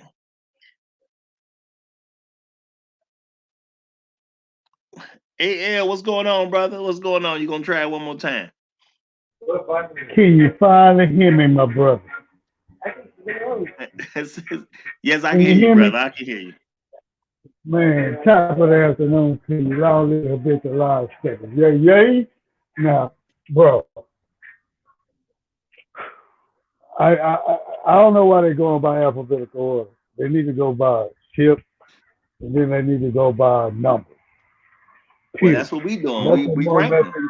No, where if you ranking them, you started off wrong in the beginning, off the rip, off the jump, and you know Hey, man. I'm like really hot at you. No. Championship, player, coach, the most. Bill Russell, number 1. Number 2, Abdul His name Jabbar. ain't came Number up yet, 3, brother. Michael Jordan. Now, see, there you go again with that came up with. You always looking for a loophole. You like a first No, I'm banker not, co-signer. brother. We Come doing a on, list bro. by tens. We Bill Russell's name ain't even came up yet, brother. His name ain't even Yeah, came up. you know how disrespectful that is for his name not to come out even be in the first 10. Well, he no. When his name comes up, he will get ranked appropriately. But his just name ain't just came up yet. That's all. So he's unranked at this particular point. So what? Alphabetical order. Last names, or first name? The last names have been in alphabetical order because I'm going off the NBA's list. The NBA dropped their 75 greatest player list that they did not rank in any way. They just dropped the 75 out there, and we're ranking them, but we're doing 10 at a time and inserting 10 at a time at their proper place. But that's why you should be subscribed to the Black Dimension, so you could have got all of them. Now the rule is once a spot is picked, it ain't changed. You know, people have been welcome to join the show, but once a spot is picked, it is not changing. And I know I'm doing these through my 2 personal channels, but once this show is over with, they are not going to be available on my personal channel. They're only going to be available on the Black Dimension. So that's just the way it goes. So yeah, you know, don't. If you want to fight for Bill Russell, you got to be here when we get to Bill Russell. Now, at this particular point, if you want to say something about Michael Jordan, you can. Even though I didn't technically put him there now. And you know I will too. So where you place MJ? That's my question. MJ just got placed at the top. You know what I'm saying? So top of once the order is set, the order's set. What'd you say? Oh, this category of players. This I'm looking at: Michael Jordan, Kareem Abdul-Jabbar, LeBron James, Tim Duncan, This is Kobe top Bryant, 10 Magic so Johnson, far. Will Chamberlain. This is the top 10. No. Oh, you know, Kareem matter of fact, Abdul-Jabbar number one. I actually gotta change that. Elgin Baylor has been knocked off the top 10. So You know what? Michael Jordan just knocked Elgin Baylor off the top 10. You know, so that's how the cookie crumbles. Kareem Abdul-Jabbar had a heck of a career, though. I think if there were certain people from LA who showed up, you know what I'm saying, he could have had an argument to get Kareem first. Kareem did some He stuff. still has an argument. He's above Michael Jordan, period, point blank. Not If you now. want to talk about overall, no, see, you wrong. If you want to talk about overall basketball play from high school, college, pro, this man never lost. Never lost. No. This is the How you gonna beat NBA's. that? How you gonna beat that? He never lost in the NBA. Well, that's what I'm saying. He This is never the lost in NBA's the NBA. greatest. But everything he's done in high school and college don't count toward the NBA. So Okay, well, in the NBA, has Kareem Abdul-Jabbar ever lost? Don't worry, I'll wait. I don't think he has. He hasn't. The answer is no. The answer is no. He every ship he went to, every championship he went to, he's won. Mike got beat. You forgot about Detroit. He had to climb it. Mike, everywhere Abdul-Jabbar went, that Skyhook has won. Mike had to earn his win. Everywhere Abdul-Jabbar went, that Skyhook won. End of discussion. Abdul-Jabbar is number one. He should be number one. Points makes him number one. Well, Mike got 6 rings. Kareem got 6 rings. I get it. You know what I'm saying? Kareem had a longer career than Mike. So, I mean, he's beat him on All-Star appearances because he made 5 more All-Star games because of his career. He got him 2 more All-Defensive teams because he had a long career. And he has Kareem has 15 All-NBA appearances. Now Jordan only has let me see. I want to make sure I get it right. Jordan has 10 All-NBA appearances. So Jordan has that Defensive Player of the Year though. Okay. The numbers alone. The numbers alone. The numbers alone though. Come on. You gotta put a longer career asterisk on there. I've been hearing you've been putting a longer career asterisk on everything Kareem's done. That helps. The long career helps because it gives you more time to win. So the thing is what are you trading off? Now, you know what I'm saying? That's what I'm saying. Kareem he has 4 more All-Star appearances. He got 2 more All-Defensive appearances. He has 5 more All-NBA appearances, which is great to have. He got 1 MVP of the season that Mike don't have, which is great. But Mike does have a Defensive Player of the Year that Kareem doesn't have. And they both got Rookies of the Year. Kareem only has 2 Finals MVPs, while you got Mike with the 4 Finals MVPs extra that Kareem doesn't have. So it's just really, for those 2 particular people, it's just what do you value more? Do I value the 2 extra All-Defensives? Do I value the 5 extra All-NBAs? The 5 extra All-Star appearances, or those 4 Finals MVPs? For me, I'm gonna have to go with them 4 Finals MVPs. You know, Kareem had you been able to get on go with a shot that couldn't be stopped. I have to go with a shot that was undisputedly through every decade. Everybody said this shot couldn't be stopped. You know what? All I can say to you is life is unfair. Had you made it up just a few minutes earlier, had you come in with your mic right, Michael Jordan may be number 2. But it was only because you didn't have your mic right and you couldn't get up in time that you couldn't you black man from Chicago. You ain't gonna blame that on me like that. That's life. That's life. That is life. And again, Switch Life Media, if you want to come back up, I will let you up, brother. If you want to come back up, I'll let you up. I'm gonna take a chance on you, Switch Life Media. Okay?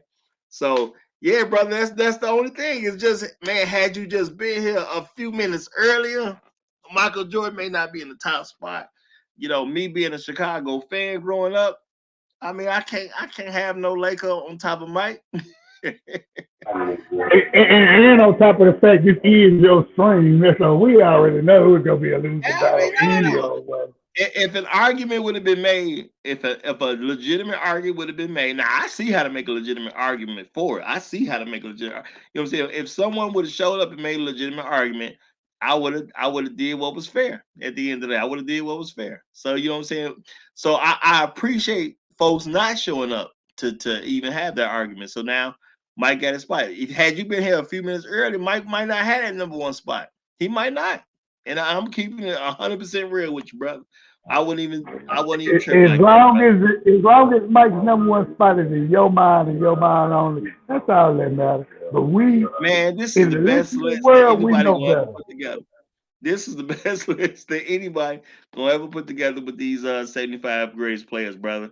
So you know what I'm saying? It is what it is. I do appreciate you for coming. I wish for audience sake that maybe you would have been here just a few minutes early, but unfortunately, life not being fair and somehow you couldn't quite make it through. Nobody was there to argue against Mike. So hey, man, that's how life goes. And if you look at the first Okay, episode of Lupo this Roger. series, Okay, if Lupo if Roger. you You look got at it, the Lupo first Roger. episode of this series, I've said multiple times that once a person is in a spot, we are not changing that spot. So hey, it ain't my fault. All right. Okay, Lupo Roger. You got it, Lupo Roger. You got it. The Lupo Roger. Okay. All right. Well, our next player up, the next player up, we got Jason Kidd. Okay. Who had a pretty solid career, didn't average heck of a lot of points. He only averaged 12.6 points a game, but 6.3 rebounds, 8.7 assists, 1.9 steals, 0.3 blocks. Very solid. Did win Rookie of the Year, was a 5-time All NBA player, 4-time All Defensive player, and a 10-time All Star. Okay, 10-time All Star. Now, when I look at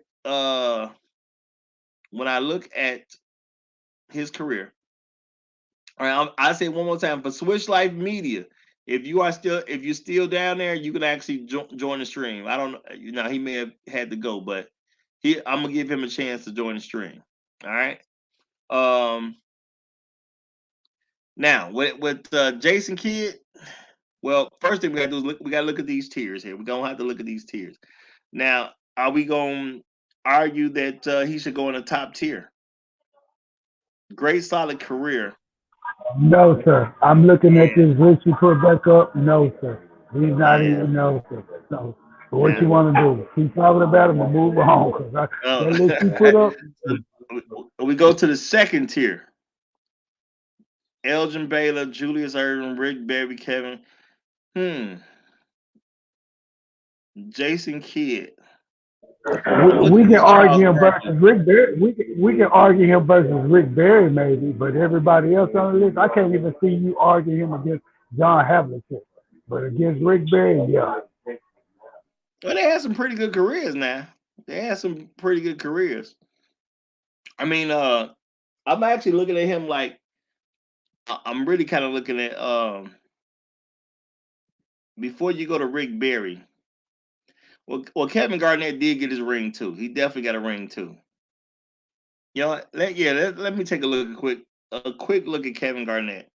Okay, because now again, Jason Kidd, Rookie of the Year, five-time All NBA, 4-time All Defensive, 10-time All Star. Okay, now we compare that to Kevin Garnett, who he was the MVP of the season, a Defensive Player of the Year, a 4-time All NBA player, a 9-time All Defensive player, 15-time All Star. Yeah, so now and they played with each other. So I don't think he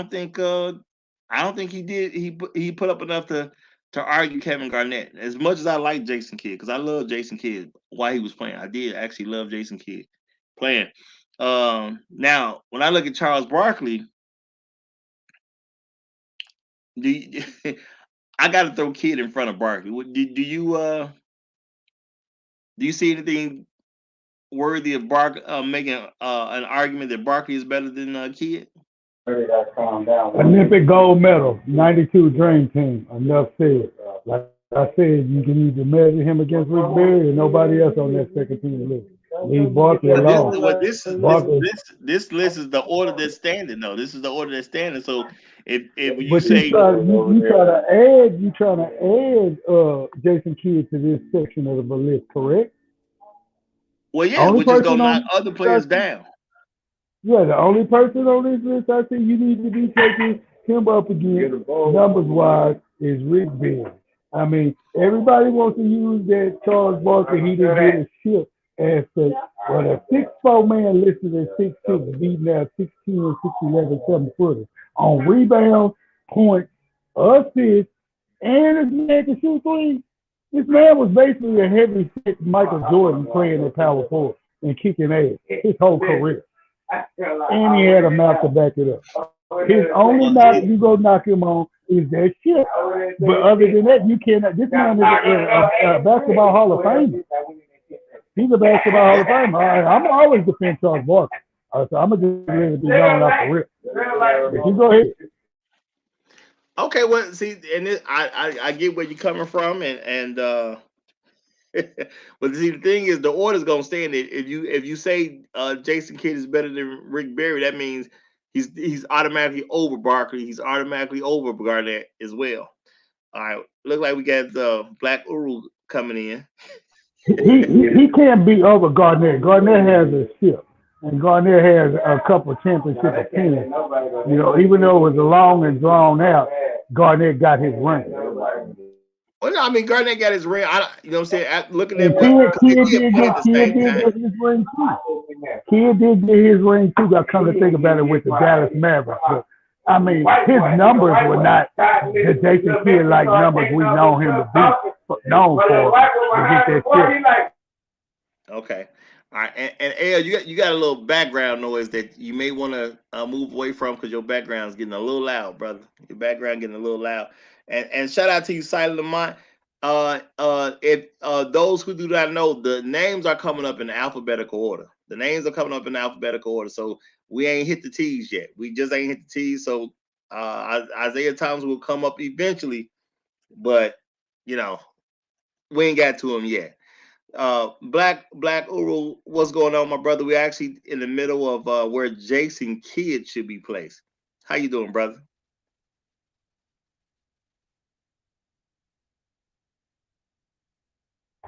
Black Uru, can you hear us, buddy? All right, let me take down the banner. Yeah, I don't know. Let's is he on mute? Yeah, he must been having some type of issue. Okay. But you know what? You know what, Roger? As I just looked at that list, I highlighted something that you need to know. Who's the big man on that list? The only big man is Kevin Garnett. So you have to take him out of that mix. He has to be a part of that mix to be a part of one of that five. Because everything I looked was nothing but twos and threes and fours on that list. I didn't even see the point guard that there. I see why you're trying to argue. That's not a point guard on that list. It's not. It ain't number Wait a two, minute, wait a threes, minute, and brother. fours on that. Look at this, brother. The top of the list. You got Kareem as a center. This the top 10 right here. The top 10 so far. You got Kareem Pull the Abdul-Jabbar top up 10 here. up one more time. Okay. I'll Pull put it it up. on the screen. You got Kareem Abdul-Jabbar up here. You got Tim Duncan up here right now. You know what I'm saying? You got Giannis Antetokounmpo right now. So you got three of them in the top 10 right now. And then LeBron, you know, depending on where you want to See, put I LeBron. guess I was looking at that list that had Elgin leading it and everybody else. That's the list but I was that's looking at. those are the people holding. This is the people holding spot 11 through 20 down at the moment. This is 11 Okay, through 20. so this is your second team then, right? Well, they're the second tier so far. Second tier so far. Oh, okay. Now look at that second tier. This is what I was talking about. You don't have the only big man on that second tier is Kevin Garnett. That's it. Everything else on that second tier ain't nothing but ones, twos, threes, and a whole bunch of threes. Ain't no. The only four is Barkley, and he on the side. Man, So I thought you was talking about moving somebody from that list to bring in Jason Kidd. My bad. I'm just trying to comprehend where you're coming from with it. Because it's like it seems like to me you just randomly moving dudes. No, not randomly moving. Kidd will be placed where we think he is based on greatness. So at this point, Kidd is looking to be somewhere between 11 and 20. So people will be knocked down. Now my thing is, now I see Blackwood having trouble. Now with the career that Kid had, and then he played alongside Kevin Garnett. It's not, you know what I'm saying? They were playing at the same time. With what Yeah, Kid has yeah, they accomplished and were. what Garnett has accomplished, I think Garnett just did a little bit more, you know. He did. You correct. I agree with that. Now the thing is, with what Kid has done with Charles Barkley, now the thing is he did win an Olympic gold medal, but that's the Olympics, it's not the NBA. Don't count. Okay, hold on. And this is where I'm gonna give you the pushback to slow your roll in it, because you thought you had a little mighty time when you said that. I'm gonna slow all that up. Name everybody on that dream. Everybody on that dream team was the best of the best, top tier to top tier of an NBA player, the best that they picked from to represent the world. Okay, the world. Now let's say you took. True. You know how everybody of late has been trying to make their best dream team for an NBA team or something, the big three, whatever. Where did the concept come from? This dream team. And he was a part of that dream team, Roger. And if you think about it, everybody that was on that list from top to bottom, all 12 of them dudes with the seven, Christian Laettner, they gonna be on this list. They gonna be all over this list. So that's how. And then he's an NBA Hall of Famer. I told you, I'm gonna fight for Charles Barkley. I'm gonna fight for him. I mean, brother, there's nothing wrong with fighting for Charles Barkley, and don't let's not get it twisted. Charles Barkley is still, I mean, he's still top 20. Now the thing is, the question is, do you put Charles Barkley over Jason Kidd? Now you obviously are arguing that Barkley's better than Kidd. Now I don't have too much of an issue with that. I understand when Barkley was playing and what he was able to accomplish versus what he wasn't able to accomplish, and he came in at a hard time because he came in '84. Was a lot of great people playing in '84, you know. And Barkley was able to get certain things done. You know, I'm not going to disrespect what Barkley was able to get accomplished. Matter of fact, I'm gonna highlight it right now. Barkley, who came in at a time where it was hard to win. You know, he was the MVP of the season. He was a 5-time All NBA player and an 11-time All Star. So it's not like he ain't no joke at all. Okay, he's definitely not a joke. Okay, so I can let Kid go under Barkley. I'm not gonna take issue with that. You know, now Kid did have a great career though. You know what I'm saying? It's not like Kid is toast.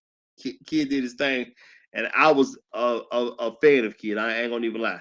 I was definitely a fan of Kid. Okay, now I was a again, fan of Jason Kidd too, but Jason Kidd, if you look at the point guard in this tier that you got, come on, man. Iverson, you're not even finna try to compare Iverson to Kidd, because you know that's like a stratosphere. You trying to compare a power forward to a point guard. That's like apples and oranges.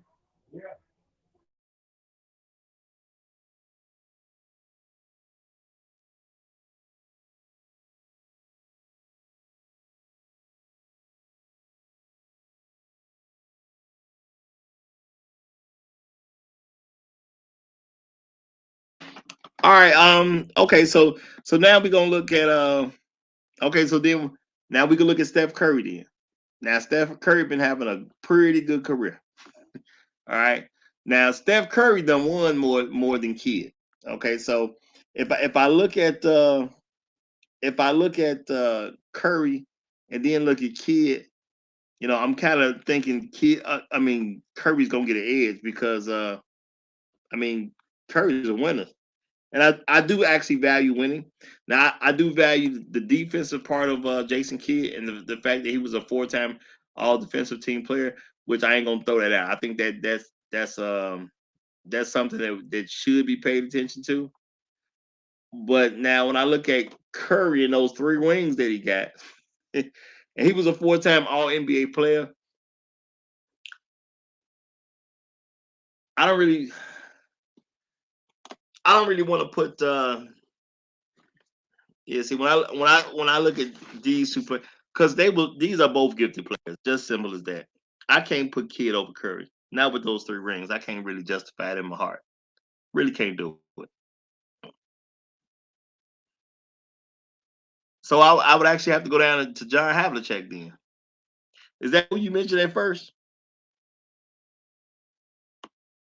Okay. L must Yes, be I getting did. held up. Yes, I did. Yes, I did. Yes, I did. That's who I mentioned first, Habitat. But then Okay. I happened to see you were talking about Steph Curry. That's why I shut up. I seen he was the other point guard over there. Then you got Walt Frazier. Oh my goodness! Come on, man. How you Hey, gonna hey, get past Steph Curry, Allen Iverson, and Walt Frazier? hey, brother, all I That'll can be tell too you many is, guards on the list. well, I mean, no, they coming up by alphabetical order though. So that ain't got nothing to do with me. That's just how they mamas and they daddy's name. You know what I'm saying? So people gonna get pushed down as greater players come up. So now if we compare Havlicek with Kidd, now Havlicek did get 5 all defensive teams as well. Okay, and 4 all NBA teams, and he has a finals MVP, and he has that 8 rings. Even though I know that was kind of bolstered by the Celtics, I think they're so similar. I can't really I can't really put him above Havlicek. You know what I'm saying? When you start comparing those two brothers together. Now I didn't see Havlicek play, so you know what I'm saying. There's always going to be a recency bias for what you saw, but them rings do mean something, you know. And maybe sometimes you're just in the right situation at the right time. So So you you never know, went back and watched the game that they showed. Havlicek I'm gonna have to kills give it. Havlicek an Havlicek edge. throws the ball. You ain't never seen that. You ain't never seen that game I they mean, no, he showed. was. Havlicek stole the ball. Man, Havlicek was a cold Yeah. 3-4. He was cold. I ain't gonna lie. He was gritty. He was grimy. He played good solid basketball, and he played team basketball most of all. That's what I give him credit for. You know what I'm saying? He was a part of that. That time where the Celtics said we'll be all about team. That's why half them championships on the Raptors, his name is attached to most of them. Remember that. All right. Now, here go Black Uru trying one more time. All right, what's going on, Black Uru?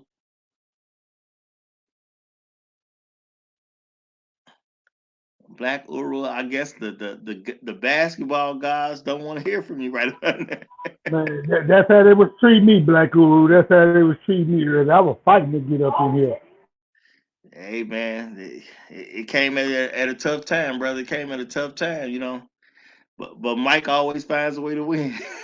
There you go talking that ish again, man. There you go. I always with this and them underhanded boys. Where's Shade Master 9000 when I need him? Because he would have got your ass good with the Kobe. He would have got you good with taking in. Hey man, I'm not tripping. Mike win no matter what. You know what I'm saying? It is what it is. Uh, all right, what? I'm gonna take another quick look at Walt Frazier then. You know what I'm saying? And so let's look at Walt Frazier when it comes to Kidd to see if Frazier really should go ahead of him. Okay. Now, ooh, now Walt Frazier he got the 4 All NBAs and a 7-time All Defensive Player and a 7-time All Star with 2 rings. So I can't even. Yeah, he got what Kidd got, but he got more. So I don't even. So I think now Allen Iverson, I think it's gonna have to be between Kidd and Allen Iverson at the end of the day. And I think if you go between Kidd and Allen Iverson, I'm gonna have to go with Kidd. Do you have anything to say on Iverson's behalf? Because I think this is Hold on, you taking Kidd over Iverson? would you take Kidd? Would you take Kidd over Iverson? Or would you take Iverson over Kidd? The only reason you taking Kidd over Iverson is because of the championship he got with Dallas. But other than that, just player for player, come on, man. You're gonna have a lot of people looking for you in town that disrespect Iverson over Kidd. But I actually, at the end of the day, I have to concur with you. I have to agree because if you just going by that ship and that ship alone, Iverson couldn't get it done against Shaq and Kobe. Just couldn't. Well, I'm not gonna go by chip alone. Before people was going out purposely getting triple doubles, and shout out to Black Guru Strikes. I see him in the audience. He's saying that he's taking Frazier over Kidd. You know what I'm saying? Which yeah, we've agreed to that one. He said I would take Kidd over Iverson. And the Yeah, reason that's unanimous. That's unanimous. We yeah, all three of us agree with that. but I think the reason I'm gonna take Kidd over Iverson ain't just it ain't just the championship Kidd has. Kidd was a walking threat for a triple double every single night, and that's before everybody just started purposely playing to get a triple double.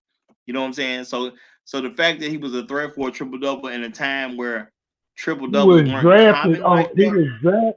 He was drafted on that presence alone. That's why he entered the league. Like you said, he wasn't the biggest scorer in the world of flashes. He was in college. He was getting triple doubles like it wasn't nothing, and they started comparing him to three players: Magic, Oscar, and Stockton. That's how he got in the league and he got his claim to fame. This man was a walking triple double threat, like you said, on a nightly basis. You didn't know what he was going to do, but he was going to do three or more things to contribute to help his team every night. I agree. Okay. Well, if that's the case, then that's gonna knock Elvin Hayes down to the last tier. Then we're gonna bring Elvin Hayes down to the last tier.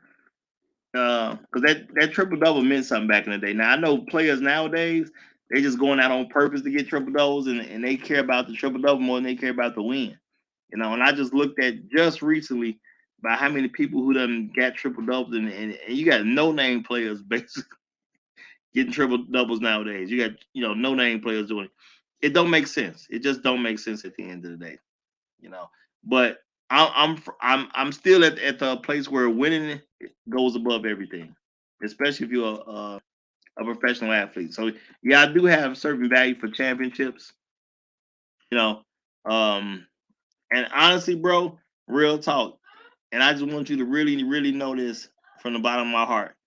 If you got up here in time to make a case for Kareem Abdul-Jabbar, I would have put him at the top of the list. Okay, so anybody who catches this You on the lie, replay, Roger. You lie. You go always no, put Michael I Jordan on dead top. I serious, know you. dead serious, dead, dead serious. I appreciate everybody who didn't show up in time to make the Kareem Abdul-Jabbar argument, You because low, I you knew low, that's you wrong. low. No, bro, real talk. That's where I knew we was in trouble. That's where I knew we. That's where I knew we was in trouble. That's real talk. I knew we was in trouble when we got to the Kareem Abdul-Jabbar argument. And you know what I'm saying? I was gonna let you do your thing. Now it ain't my fault that whatever happened, and you couldn't quite get up in there to you know what I'm saying. But the Lord works in mysterious ways, as they say, right? You know what I'm saying? God works in mysterious ways, so it wasn't my fault. Cold blooded. Hey man, you know what I'm saying? It is what it is. Certain things happen. Um, who knows? You know what I'm saying? Maybe Black Guru would have fought for Kareem. You know what I'm saying? Who knows? But things happen for a reason, as they say. Things happen for a reason. So it is what it is. You know, You know it's gonna be an asterisk mark on this show. It's gonna be an asterisk mark on this show, I brother. don't I don't know what you're talking about, brother. I really just don't know what you're talking about because it looks legitimate to me. I'm considering what these older players done who I didn't get to see play. I'm not just throwing their names off and saying screw them because I didn't see them. You know what I'm saying? I ain't doing that at all. So I don't know what you're talking about, brother. You know what I'm saying? I don't know what you're talking about. I think it is what it is. So right now that's your second tier right there. That's your second tier, your new second tier. All right. All right. I think we're making great progress so far. Now there's a few more players left. We still got Kawhi Leonard is next. We got two more behind Kawhi Leonard. Now Kawhi Leonard is a two-time Finals MVP, a two-time Defensive Player of the Year, a three-time All NBA team, a three-time All Defensive team, and a five-time All Star. So he's having one heck of a career, averaging 19.2 a game, 6.4 rebounds, 2.9 assists, 1.8 steals, and zero point 0.6 blocks a game. He's doing a heck of a job, plain and simple, a heck of a job. Now, looking at what he's done which is already comparable to Jason Kidd. He's already comparable to Jason Kidd. You know, well, Kidd got 10 All-Stars, so he's only got 5. Kidd got 4 All Defensive Teams to Kawhi's. He's only at 3 so far. Kidd has the 4. I mean, he has 5 All NBAs to Leonard's 3 All NBAs. Kidd has a Rookie of the Year, but Kawhi Leonard has 2 Defensive Player of the Years and 2 Finals MVPs. I think that'll get him to jump Jason Kidd. I think that gets him to jump Jason Kidd. That's what I'm coming with right so far. So I guess we're looking at the right tier. Yeah, maybe are we looking at the right tier? Because Kawhi, 2-time Finals MVP, 2-time Defensive Player of the Year, 3-time All NBA player, 3-time All Defensive Player, 5 All-Star appearances. All right. Do you think he's arguably better than Elgin Baylor?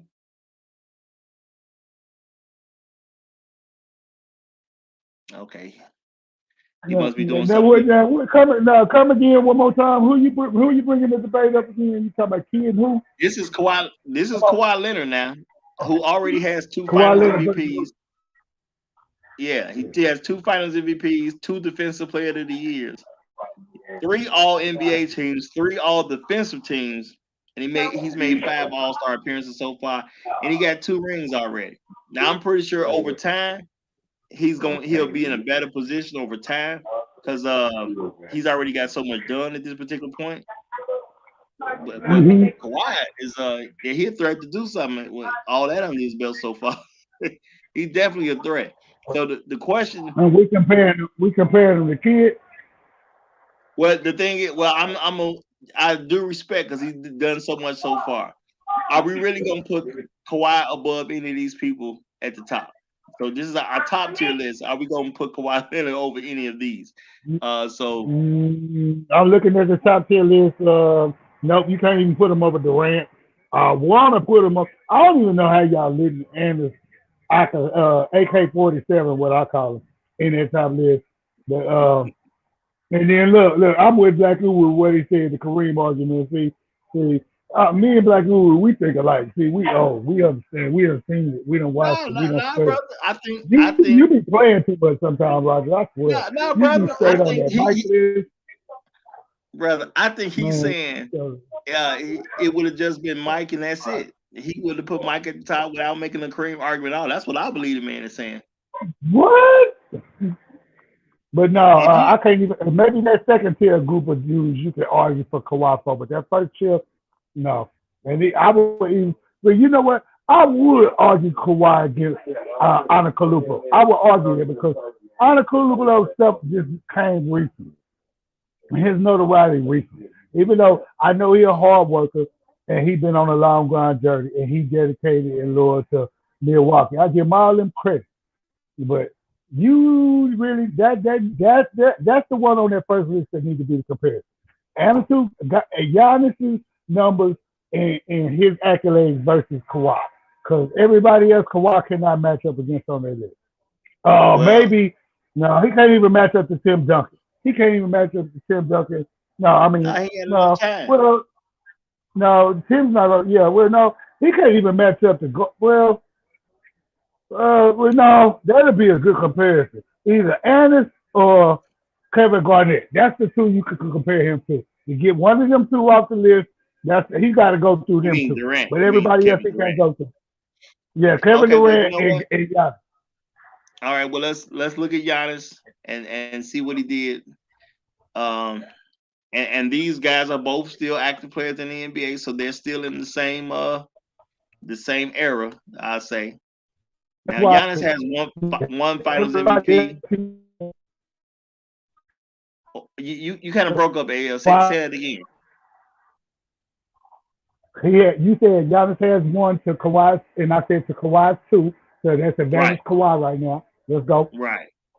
Now Giannis has two MVPs of the season. Okay. Okay. Two regular season MVPs. Right. How many does Kawhi have? Zero. Kawhi Kawhi has zero. has he ain't got none. But Kawhi So has two. that's only a half a point. That would be only a half a point for Giannis here. A half a All point. right. Uh, Kawhi has 2 defensive players of the year so far, but Giannis also has 2 defensive players of the year so far. Okay, so that's So still they half a point for even out Giannis. there. Yeah. So Okay. half a point ahead for Giannis. Yeah, Giannis is a 4-time All NBA player, while Okay. Kawhi is a 3-time All NBA player. Still half a Okay. point for Giannis. All right, Kawhi is a 3-time All Defensive Team. Okay, while Giannis is he's a 4-time All Defensive Team though, and he got That's a whole Giannis point has for Giannis now. and Giannis had 5 All-Star appearances so far, and Kawhi is So how many has Kawhi? he even with 5 All-Star appearances. So He's that's a even. whole point for Giannis. So he can't move Yeah, I think Giannis. Move to the next. Giannis has the edge Move right to the now. next. Move to the next Yeah, player. Giannis has the Durant. edge right now.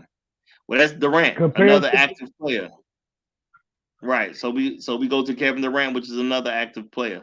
Now, Kevin Durant has a rookie of the year that Kawhi doesn't have, so he's got him beat right there. He's got something he ain't got. Now they both got 2 Finals MVPs, so that's evened out right there. But Kawhi does have 2 Defensive Players of the Year, even though he don't have a rookie of the year. He got 2 Defensive Player of the Year, and Kevin Durant, he don't have any. He don't have any. Kevin Durant did get the 1 regular season MVP. Kawhi doesn't have the regular season MVP. So basically, we're looking at an even toss-up right now. So keep going. They're pretty even so far. But now Kawhi is a 3-time All NBA and a 3-time All Defensive Player. All right. Now we look at Kevin Durant, who is a 6-time All NBA player, but he got no All Defensive Player. So you still put him about even. We got 3 and 3, and one guy with 6. No. A whole point for Kawhi. He got 6. That man's none. Yeah, and that defense, like you were emphasizing remember, you were emphasizing a while ago Michael Jordan's defensive accolades. You must emphasize the same thing for Kawhi. Kawhi got a whole point edge right now. Let's go, keep it going. You give him an edge. Now Durant, who's been playing longer, has the 12 All-Star appearances. Now Kawhi so far only has 5 All-Star appearances, and they both got 2 rings. They both got 2 rings. So you know what? With all that being said, I would actually say, and without bias, Durant over Kawhi. Even though I'm not gonna lie, everything you said about Kawhi and that defense was heavy, but what sealed the deal for Durant was a little bit longer longevity in the career, and the last statement the impact statement you made helping him. That's what did that last part. Now you know what? Shout out to Black Rule Strike who said Magic should be number 3. Hey, Black Rule, I gotta apologize to you because I did actually talk to Black Rule yesterday, and I was gonna try to start this stream at 11 a.m. today, and unfortunately I could not get it started at 11 a.m. Unfortunately, I had to hold off, and that might have messed Black Rule up because he could have had that argument, and maybe Magic would be sitting at number 3. Oh man, I apologize to you, Black. That's all I can say. I apologize, brother. I do apologize. And I do think he made a good statement here. At their best, Kawhi is better. I wouldn't argue that either. I think this is where Kevin Durant just has the edge for getting there first. You know what I'm saying? He got there first, so right now he just has a little bit more accomplished than Kawhi has accomplished. So at the end of the day, Kevin's gonna shoot over Kawhi. I don't care how much Kawhi tries to lock him up and take him away from his spaces. Kevin can shoot over him. That's why they call him the rancher. He's damn near 6'10", 6'11" with the mindset of a 2 guard. So hey, I choose Durant. No, I get you. Now, actually, I think over time, I was looking at Kawhi would probably be able to catch him, but it's gonna really depend on what's gonna happen with the Clippers this year. If the Clippers can go ahead and get punched through and get a title done right now, then I say he could be in the direction of catching Durant before his career is over. But if the Clippers are still messing around and they don't get the job done, and I'm saying that because when they really had a chance to win, they just kind of collapsed in the playoffs. So we'll see what they do in the playoffs this year. But if they get the job done, it puts Kawhi in a very good direction. But yeah, I'm gonna have to give Durant the edge for now, and I'm giving him the Durant the edge because this is really Kevin got there first. This is just this is really what happened. Kevin just beat Kawhi to the league, and he got more time to get stuff in. Okay, now so he ain't gonna make the top tier, but it's good to at least be thought about in the top tier. All right, so let's That go was a through. nice honorable mention for your boy. Yeah, yeah. Now let's to go going through 11 through 20. Going through 11 through 20. Elgin Baylor did do some things. I gotta look at him up, but I do remember Elgin Baylor definitely got some accomplishments made. So let me take a quick look at Elgin again. Okay. Do you not know Elgin Baylor was Michael Jordan before Michael Jordan? And you gotta actually go I hear look that. at the I do stats. hear that. I do hear Man, that. where's Blake I Uber mean, I when I never need saw him him the most? play. I Where never was saw him play. BBS? I never saw him play. That's why I'm trying to give all these people their proper respect for the certain things they've done. And Elgin Baylor, rookie of the year, 10-time All NBA, 11-time All Star. That does say something right there. But I give him a little credit because they weren't tracking steals and blocks, which means he didn't have as many times to kind of make the defensive I'm gonna thing. tell you the only reason Elgin Baylor don't get as much shine as he used to get. You know who his point guard was? The logo. And you know who his center was? Will Chamberlain. Now think about that. And that's saying something. That's saying something big right there. I ain't gonna even lie to you. Yeah, that's saying something huge right there. That was the real big three before the big three was even thought about. Think about that. Elgin Baylor, the logo, Jerry West at point guard, and you got what Will Chamberlain as center. Get out of here. Well, you know what though? See, now it begs the question: why does Elgin Baylor not have a ring? The only reason he doesn't have a ring, he retired 1 year before Will and Chamberlain. I mean, Will and Logo got it together. He was the but he just moved. And the next year they got it. But you got to realize this also did not take credit from his greatness. Who the hell you think they was losing to all them times when they were going there? And who I said should have been the one on the list? Bill C. Yeah, I'm gonna say the Celtics. So that's saying something. That's saying something. Look who they lost to every time. And when they finally got it, they got it against him. And that was the year he retired. What that ring should have been his posterity off the whip. Okay, so does that mean you still looking at him over Kawhi then? Will we take him over Kawhi at this point? With a surrounding hell, yes. I told you this was Michael Jordan before Julius Erving and Michael Jordan. So you think of Julius Erving then Michael Jordan. I think of Elgin Baylor, Julius Erving, then Michael Jordan as far as scorers at the 2 guard position, 3 positions. Come on, man. That man, Deuce, he was a beast. You better go back and look at your lineage. All right, well then that puts Julius Erving up next because he's coming right behind.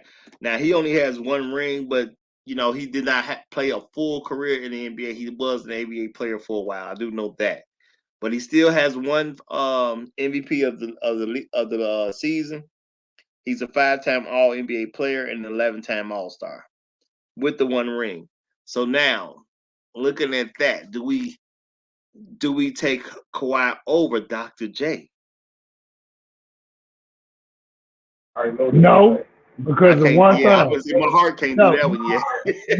No. His name is Dr. J. Yeah, my heart can't do that yet. You know what I'm saying? No disrespect to Kawhi.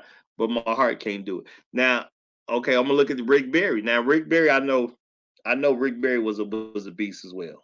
Okay, now Rick Barry has a Rookie of the Year. He was a Finals MVP, a 5-time All NBA player, and an 8-time All Star. He did get one ring. He did get one ring. Okay, so now looking at Rick Barry versus Kawhi.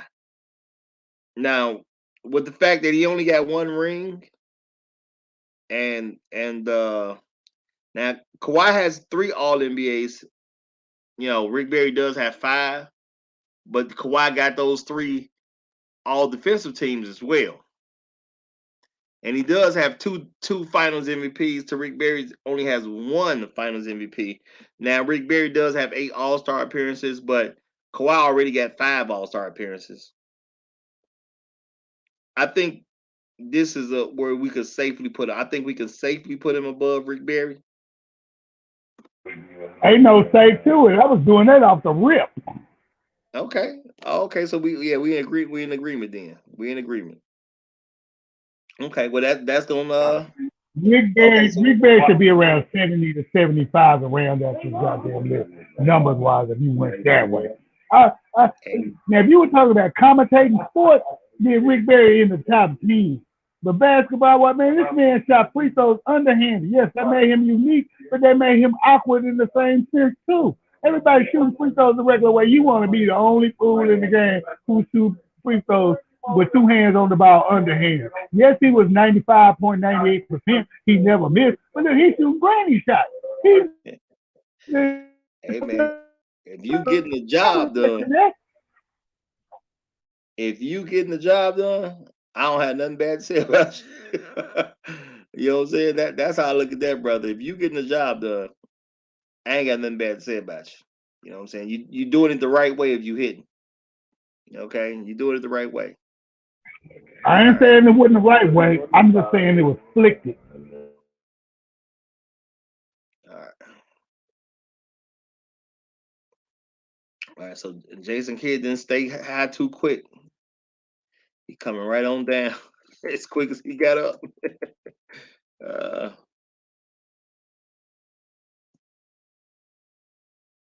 Okay. All right. So that'll go to there, and we're gonna get right before Rick Barry.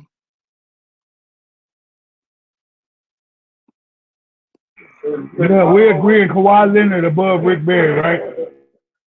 Right.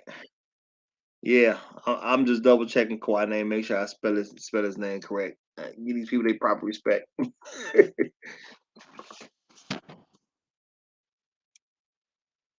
All right, so we get Kawhi.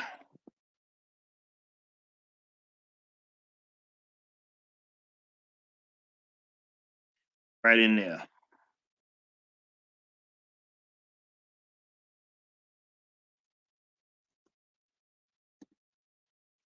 Yeah, there we go. Now he's right before Rick Barry.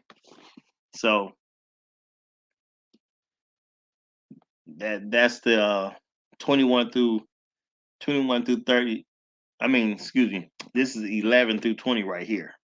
So Kawhi Leonard doing, having a great career. Being 11 through 20, still playing.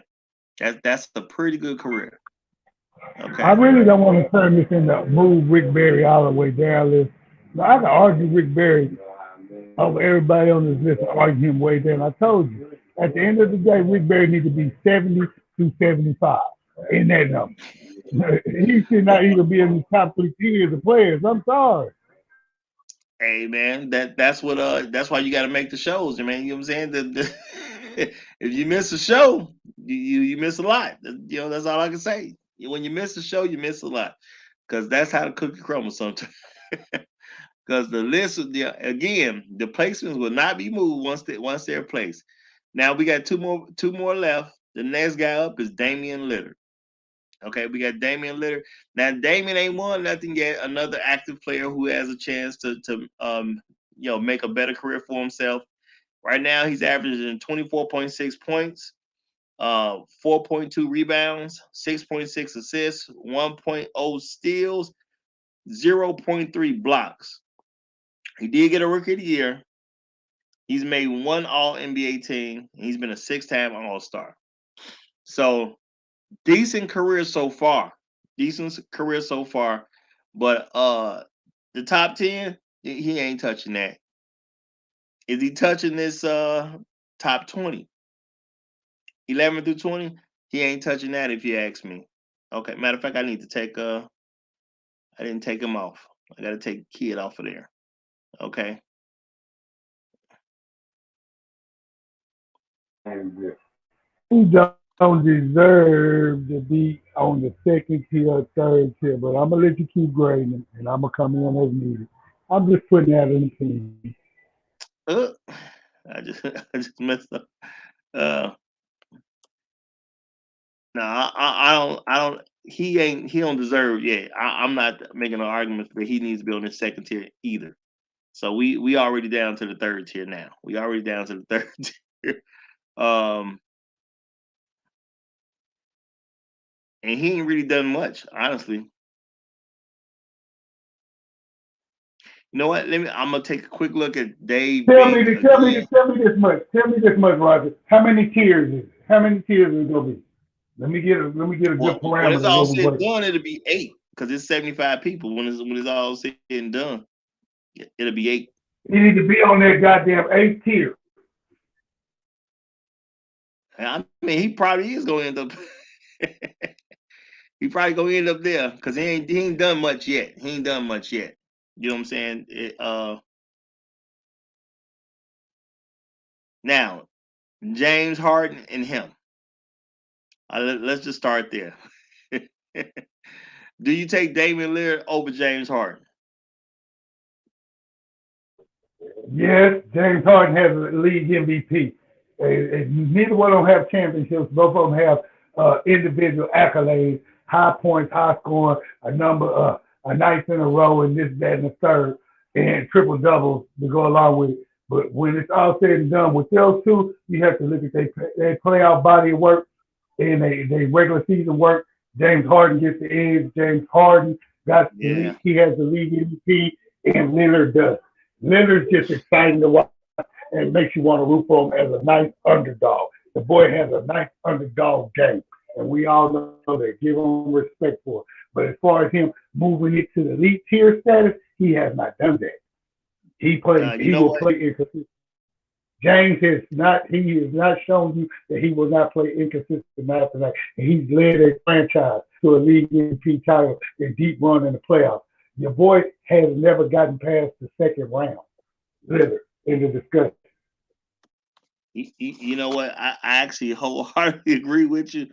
As I looked at it, yeah, James Harden did get that one MVP, but he's already been a 6-time All NBA player as well.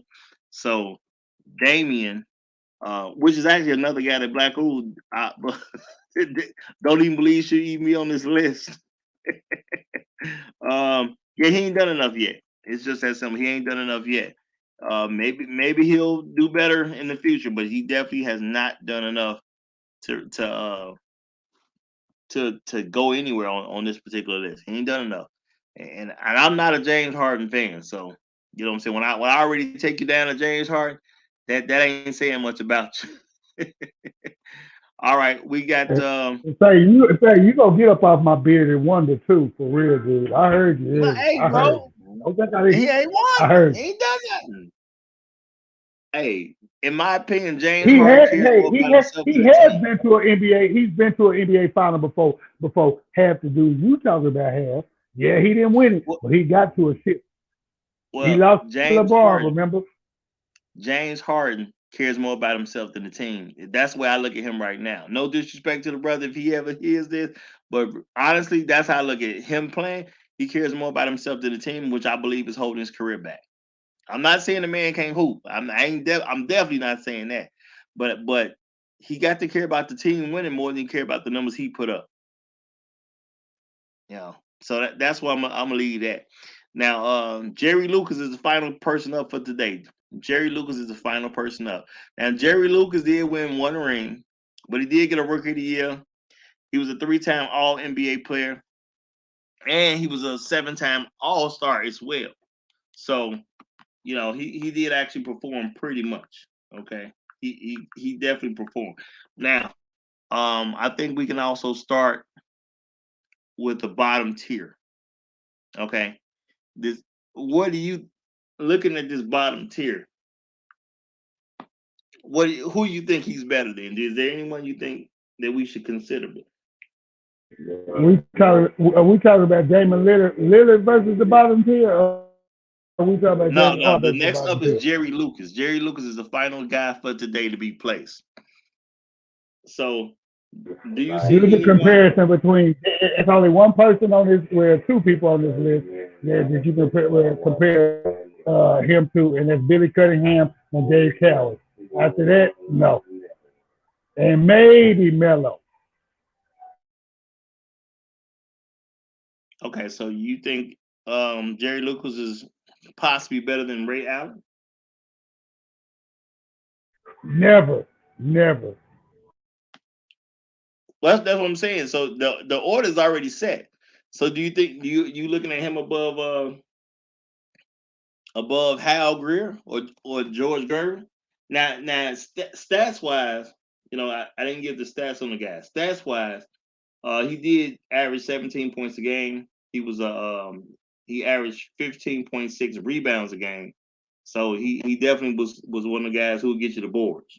Okay. He was 3.3 in assists. Now he did have a lot of years where the steals and blocks weren't recorded. Matter of fact, as I'm looking at it, he only had 1 year where it was recorded. It was he recorded 0.3 blocks and 0.4 steals. So I don't know if that would have made much difference, depending upon how he played the rest of his career. Again, his playing career ended in '74, which is before I was even born. So I can't put the eye test on him in any kind of shape, way, or form, you know. But now Damian Lillard, James Harden, I can easily put him above those. I can easily put him above that. Let's get KD. Um, George Gervin, I'm thinking he probably should go before George Gervin. But let's see here. Lucas, 1 ring, a rookie of the year, 3 All NBAs, and 7 All Star appearances.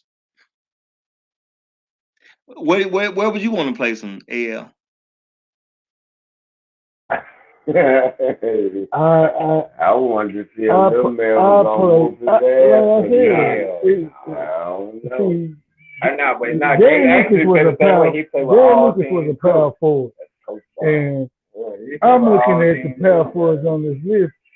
Dave Cowell, power forward center. Elvin Hayes, power forward center. Billy Cunningham, power forward, small forward, power forward. Play a little small too if you had to. Like I said, you keep wanting to do the apples and oranges thing at first, and mixing him up against these guards you call there. I mean, yeah, quickly you go push these guards down the list. I'd rather you put him against in his position category than to do that comparison and see if you go force him up the list.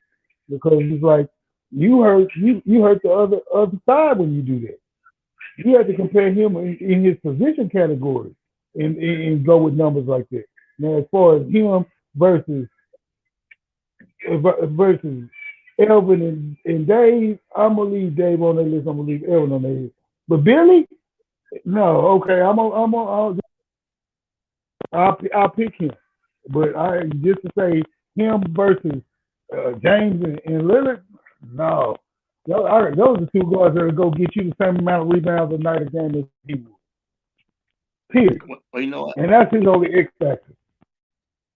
Well, I say Carmelo Anthony. He just has like 10 All-Star appearances. That's it. He didn't get anything else. Now Lucas does have 7 All-Star appearances. I would allow you to put above Melo. With all that being said, you said that Lucas does have that ring.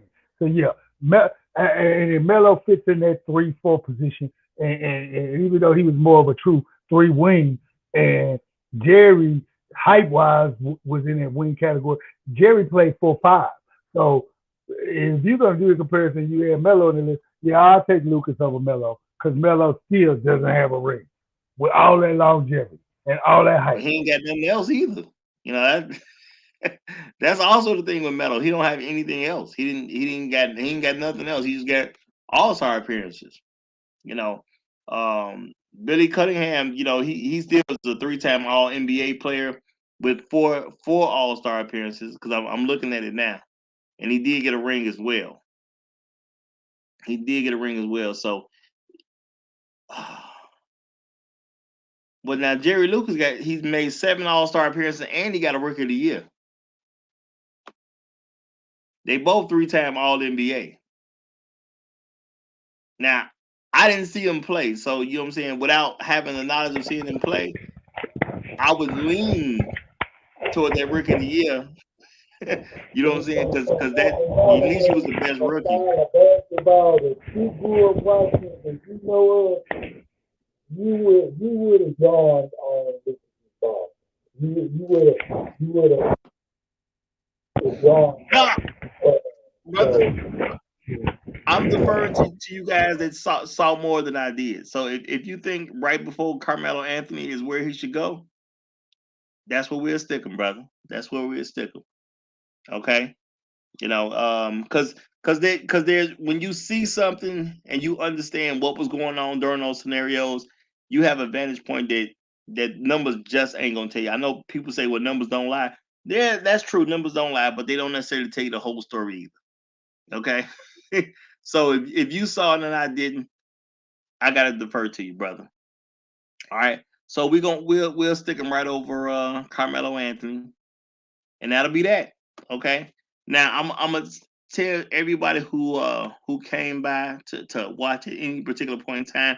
Now I'll be doing this again next week, Saturday. This will be back on the menu Saturday. Okay, so which will be part 5. Part 5 will be done on Saturday. Again, once the positions are picked, y'all, the positions are picked, and they not gonna move once they're picked. Okay, not gonna move once they pick. So everybody ain't gonna get their way. Just is what it is, and you have to you got to be there when it's a chance to be there to get it in. All right, the NBA. This is what the NBA did, and we just taking it from what the NBA did. Okay, so I do appreciate y'all coming. Make sure y'all, if you're not already subscribed to the Black Dimension, make sure you subscribe to the Black Dimension, which is BLAKK. Okay, BLAKK. All right, the Black Dimension. Spelled BLAKK. All right.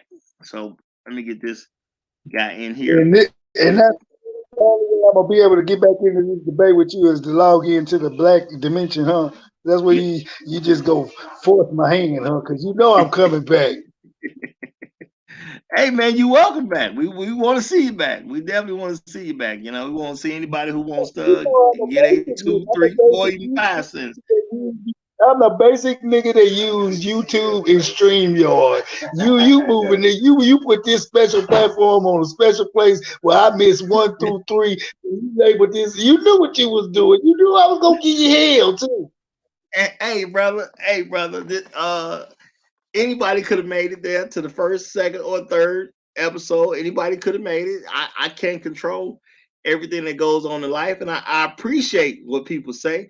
You know what I'm saying? I'm looking at the comments. I can appreciate certain things, but you know, I don't control everything, brother. I just don't. I do the best I can. I work with what I got. I do. So I do appreciate you, brother. And I don't know who you get your service from, but I appreciate your carrier. Okay. You know, I definitely appreciate you being here. I appreciate the love, and I appreciate the fact that Michael Jordan was already slotted before you was able to make that Kareem argument. Okay, he was already slotted before you was able to make your Kareem argument. Can you let it go? Can you let it go right now? We ain't finna do that right now. I see you pot shot, man. Where the hell is Shea Master 9000 and Black Uru when I need him? Shout out. Hey, brother, I just want you to know, without a shadow of a doubt, had you made the argument for Kareem, I would have went ahead and let Kareem because Kareem has a good argument to be the best player in the NBA. Okay, he has a good argument. A lot of times people don't bring him up about who the best player was. People have always skipped to Kobe, and now LeBron has come. They've always skipped to LeBron. I've always honestly felt that Tim Duncan and Kareem Abdul-Jabbar should have been in that discussion more. So the fact that Kareem Abdul-Jabbar is in number 2, which I think is a good place for him. LeBron James, I reluctantly made him number 3 because you know what I'm saying. I really did Tim Duncan. You know, but I don't want to be I hate on this debate because there ain't no way in hell I was going to allow you to put LeBron in front of Kobe. I'm looking at this: Michael Jordan, Kareem, LeBron, Tim, and then Kobe. Then man, who you is? Ooh, I hate I miss this. Right now, I want to say you so disrespectful for this list, but I wasn't a part of it, so I can't say that. Boy, you look at on the technical Loophole Roger. That's your name, Loophole Roger. Hey man, I would have even wanted to. We ain't signing to be here. You know, he could have made his argument for Kobe, but hey, brother, I think this is a pretty solid list, man. I mean, Jordan, really, no, it ain't because you did this on the cool with that the majority of your real hoopologist friends that you know got that hoopologist knowledge. You did this without us, but no, because when I looked up and I seen it today, set the reminder, I say number 4. What happened to the first 3? I didn't hear back there. And you know I be looking for you like a crackhead be looking for crack, so don't play me. Hey man, that's why you gotta be subscribed to the Black Dimension. Okay? You gotta be subscribed to the Black Dimension because but so you got too many channels. That's all it is. You got too many channels, Negro. We're talking about the Black Dimension. I just heard about Roger Max a couple of weeks ago. Goddamn. Well, this is the Habituals Line Steppers Entertainment Channel. So we trying to broaden it out a little bit. We trying to broaden it out a little bit. You know, but this is the Habitual Line Steppers Entertainment Channel. And I'm about to say I appreciate all y'all for coming through. I'm gonna do this again. I'm shooting for Saturday at 11 a.m. for the next episode in this series. Okay, we got a few more to go because we'll be hitting the top 50 in the next one. So we've done the top we've done the top 40 now. So next we're gonna get into the top 50. All right. So Michael Jordan's still the greatest. I appreciate everybody who's participated, but at this point, we as a collective, including AL, have agreed that Michael Jordan is the greatest. That's what we've agreed to. Right, AL? Appreciate you. Not right, God damn it. But like I said, Loophole Roger to the rescue for Mr. 2-3. You see, y'all see his little avatar today. You know he was gonna pull this shit. You see the avatar up in the top right hand corner. Man, y'all can miss me with this shit. Roger's stunned. Roger, I'm telling you, when you get back on the Roger Max channel, me, Black Uru, and BGS, we gonna rip you a new one for this on the cool. You go catch it. You go catch it. Brother, this is not my channel by myself. This is the Habitual Line Steppers channel, and this is for entertainment. I wanted guys to come through. I couldn't force y'all hand to come through. You know, I do have to apologize for Black Uru because I wanted to start at 11 today, and that's what he was made aware of, and I couldn't get started. I had stuff going on my end, and I couldn't get started. I really tried, but I couldn't get started. But hey, you know, it's one of those things. So I do appreciate y'all. So AL, I appreciate you coming up. That'll be it. I'm just gonna run through the list of what we got so far, y'all. So at this point, we got the best player right now, which shouldn't be a surprise to anybody. It really shouldn't. We got Michael Jordan, Kareem Abdul-Jabbar, LeBron James, Tim Duncan, Kobe Bryant, Magic Johnson, Wilt Chamberlain, Larry Bird, Giannis Antetokounmpo, and Kevin Durant. So we got 2 active players actually still in the top 10, which is pretty good.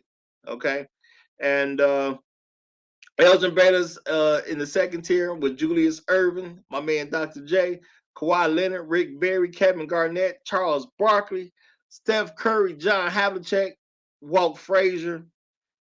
Going 21 through 30, we got Jason Kidd, Allen Iverson, Patrick Ewing, Anthony Davis, Paul Arizin, Dave DeBusschere, Sam Jones, Nate Archibald, Clyde Drexler, and Dave Bing. Followed up by Dave Collins, Elvin Hayes, Billy Cunningham, Jerry Lucas, Carmelo Anthony, Ray Allen, Hal Greer, George Gervin, the Iceman, James Harden, and Damian Lillard.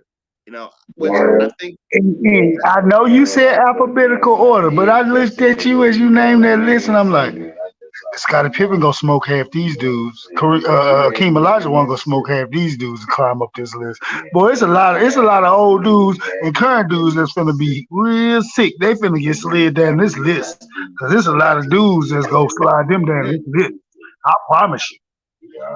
Hey man, I mean, I ain't mad at you. I ain't mad at you. Shout out to Scottie Pippen just because you mentioned him. You know what I'm saying? Shout out to Scottie Pippen. Y'all. I think we need to make sure he get his proper due when his dad come up too. He definitely need to get his proper due. So we'll be back Saturday, y'all. I'm gonna shoot for Saturday at 11 a.m. for the next part in this particular series, and I see y'all next time around. So. Thank you, AL. I'm finna get ready to get up out of here. Appreciate you, my brother. I really do. Okay, don't think you're not appreciated. And appreciate you. Piece of hair grease and deuce. Yeah, and just make sure you, AL, thank your phone company for me too. All right, thank your phone company for me because I definitely appreciate the fact that you was having a little bit of trouble.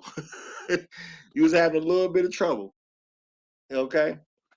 And y'all, if y'all want the replays, everything is gonna be on the Black Dimension, y'all. You got to go to the Black Dimension to catch the replays. It will not be on the other channels. You got to go to the Black Dimension to catch the replays. So make sure you subscribe to the Black Dimension.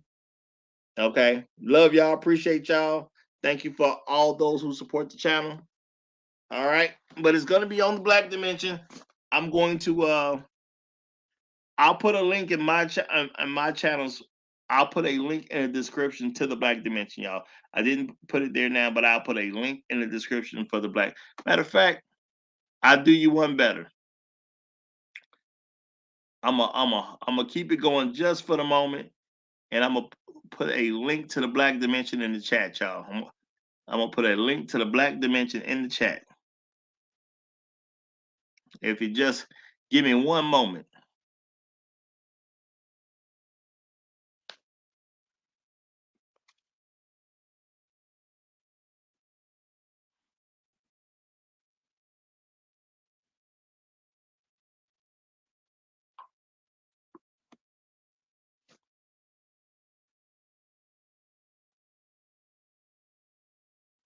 All right, folks.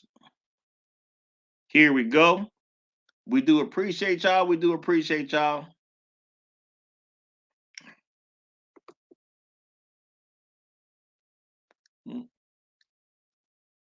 Appreciate everybody who came through.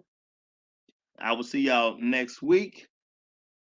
11 a.m. Central Time, y'all. Central Time is what I'm shooting for. Central Time. And there's a link right there to the Black Dimension. So everybody, if you go click on to that link, subscribe to the Black Dimension.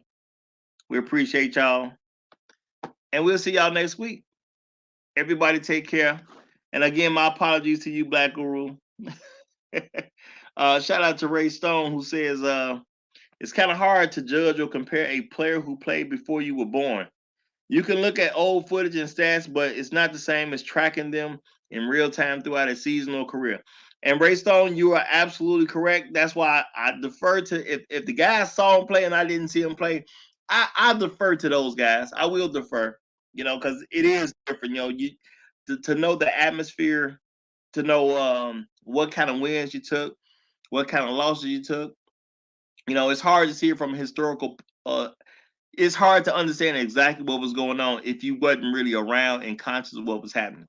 Because I understand how great the Bulls are, and trust me, I got younger people who argue to this day that LeBron James is the best thing smoking. But I get it. They never seen Mike play. They never seen Mike play. Not only have they never seen Mike play, they never seen Kareem Abdul-Jabbar play, and he doesn't get his just due in these conversations. So it is hard, but we got to work with what we got at the end of the day. All right.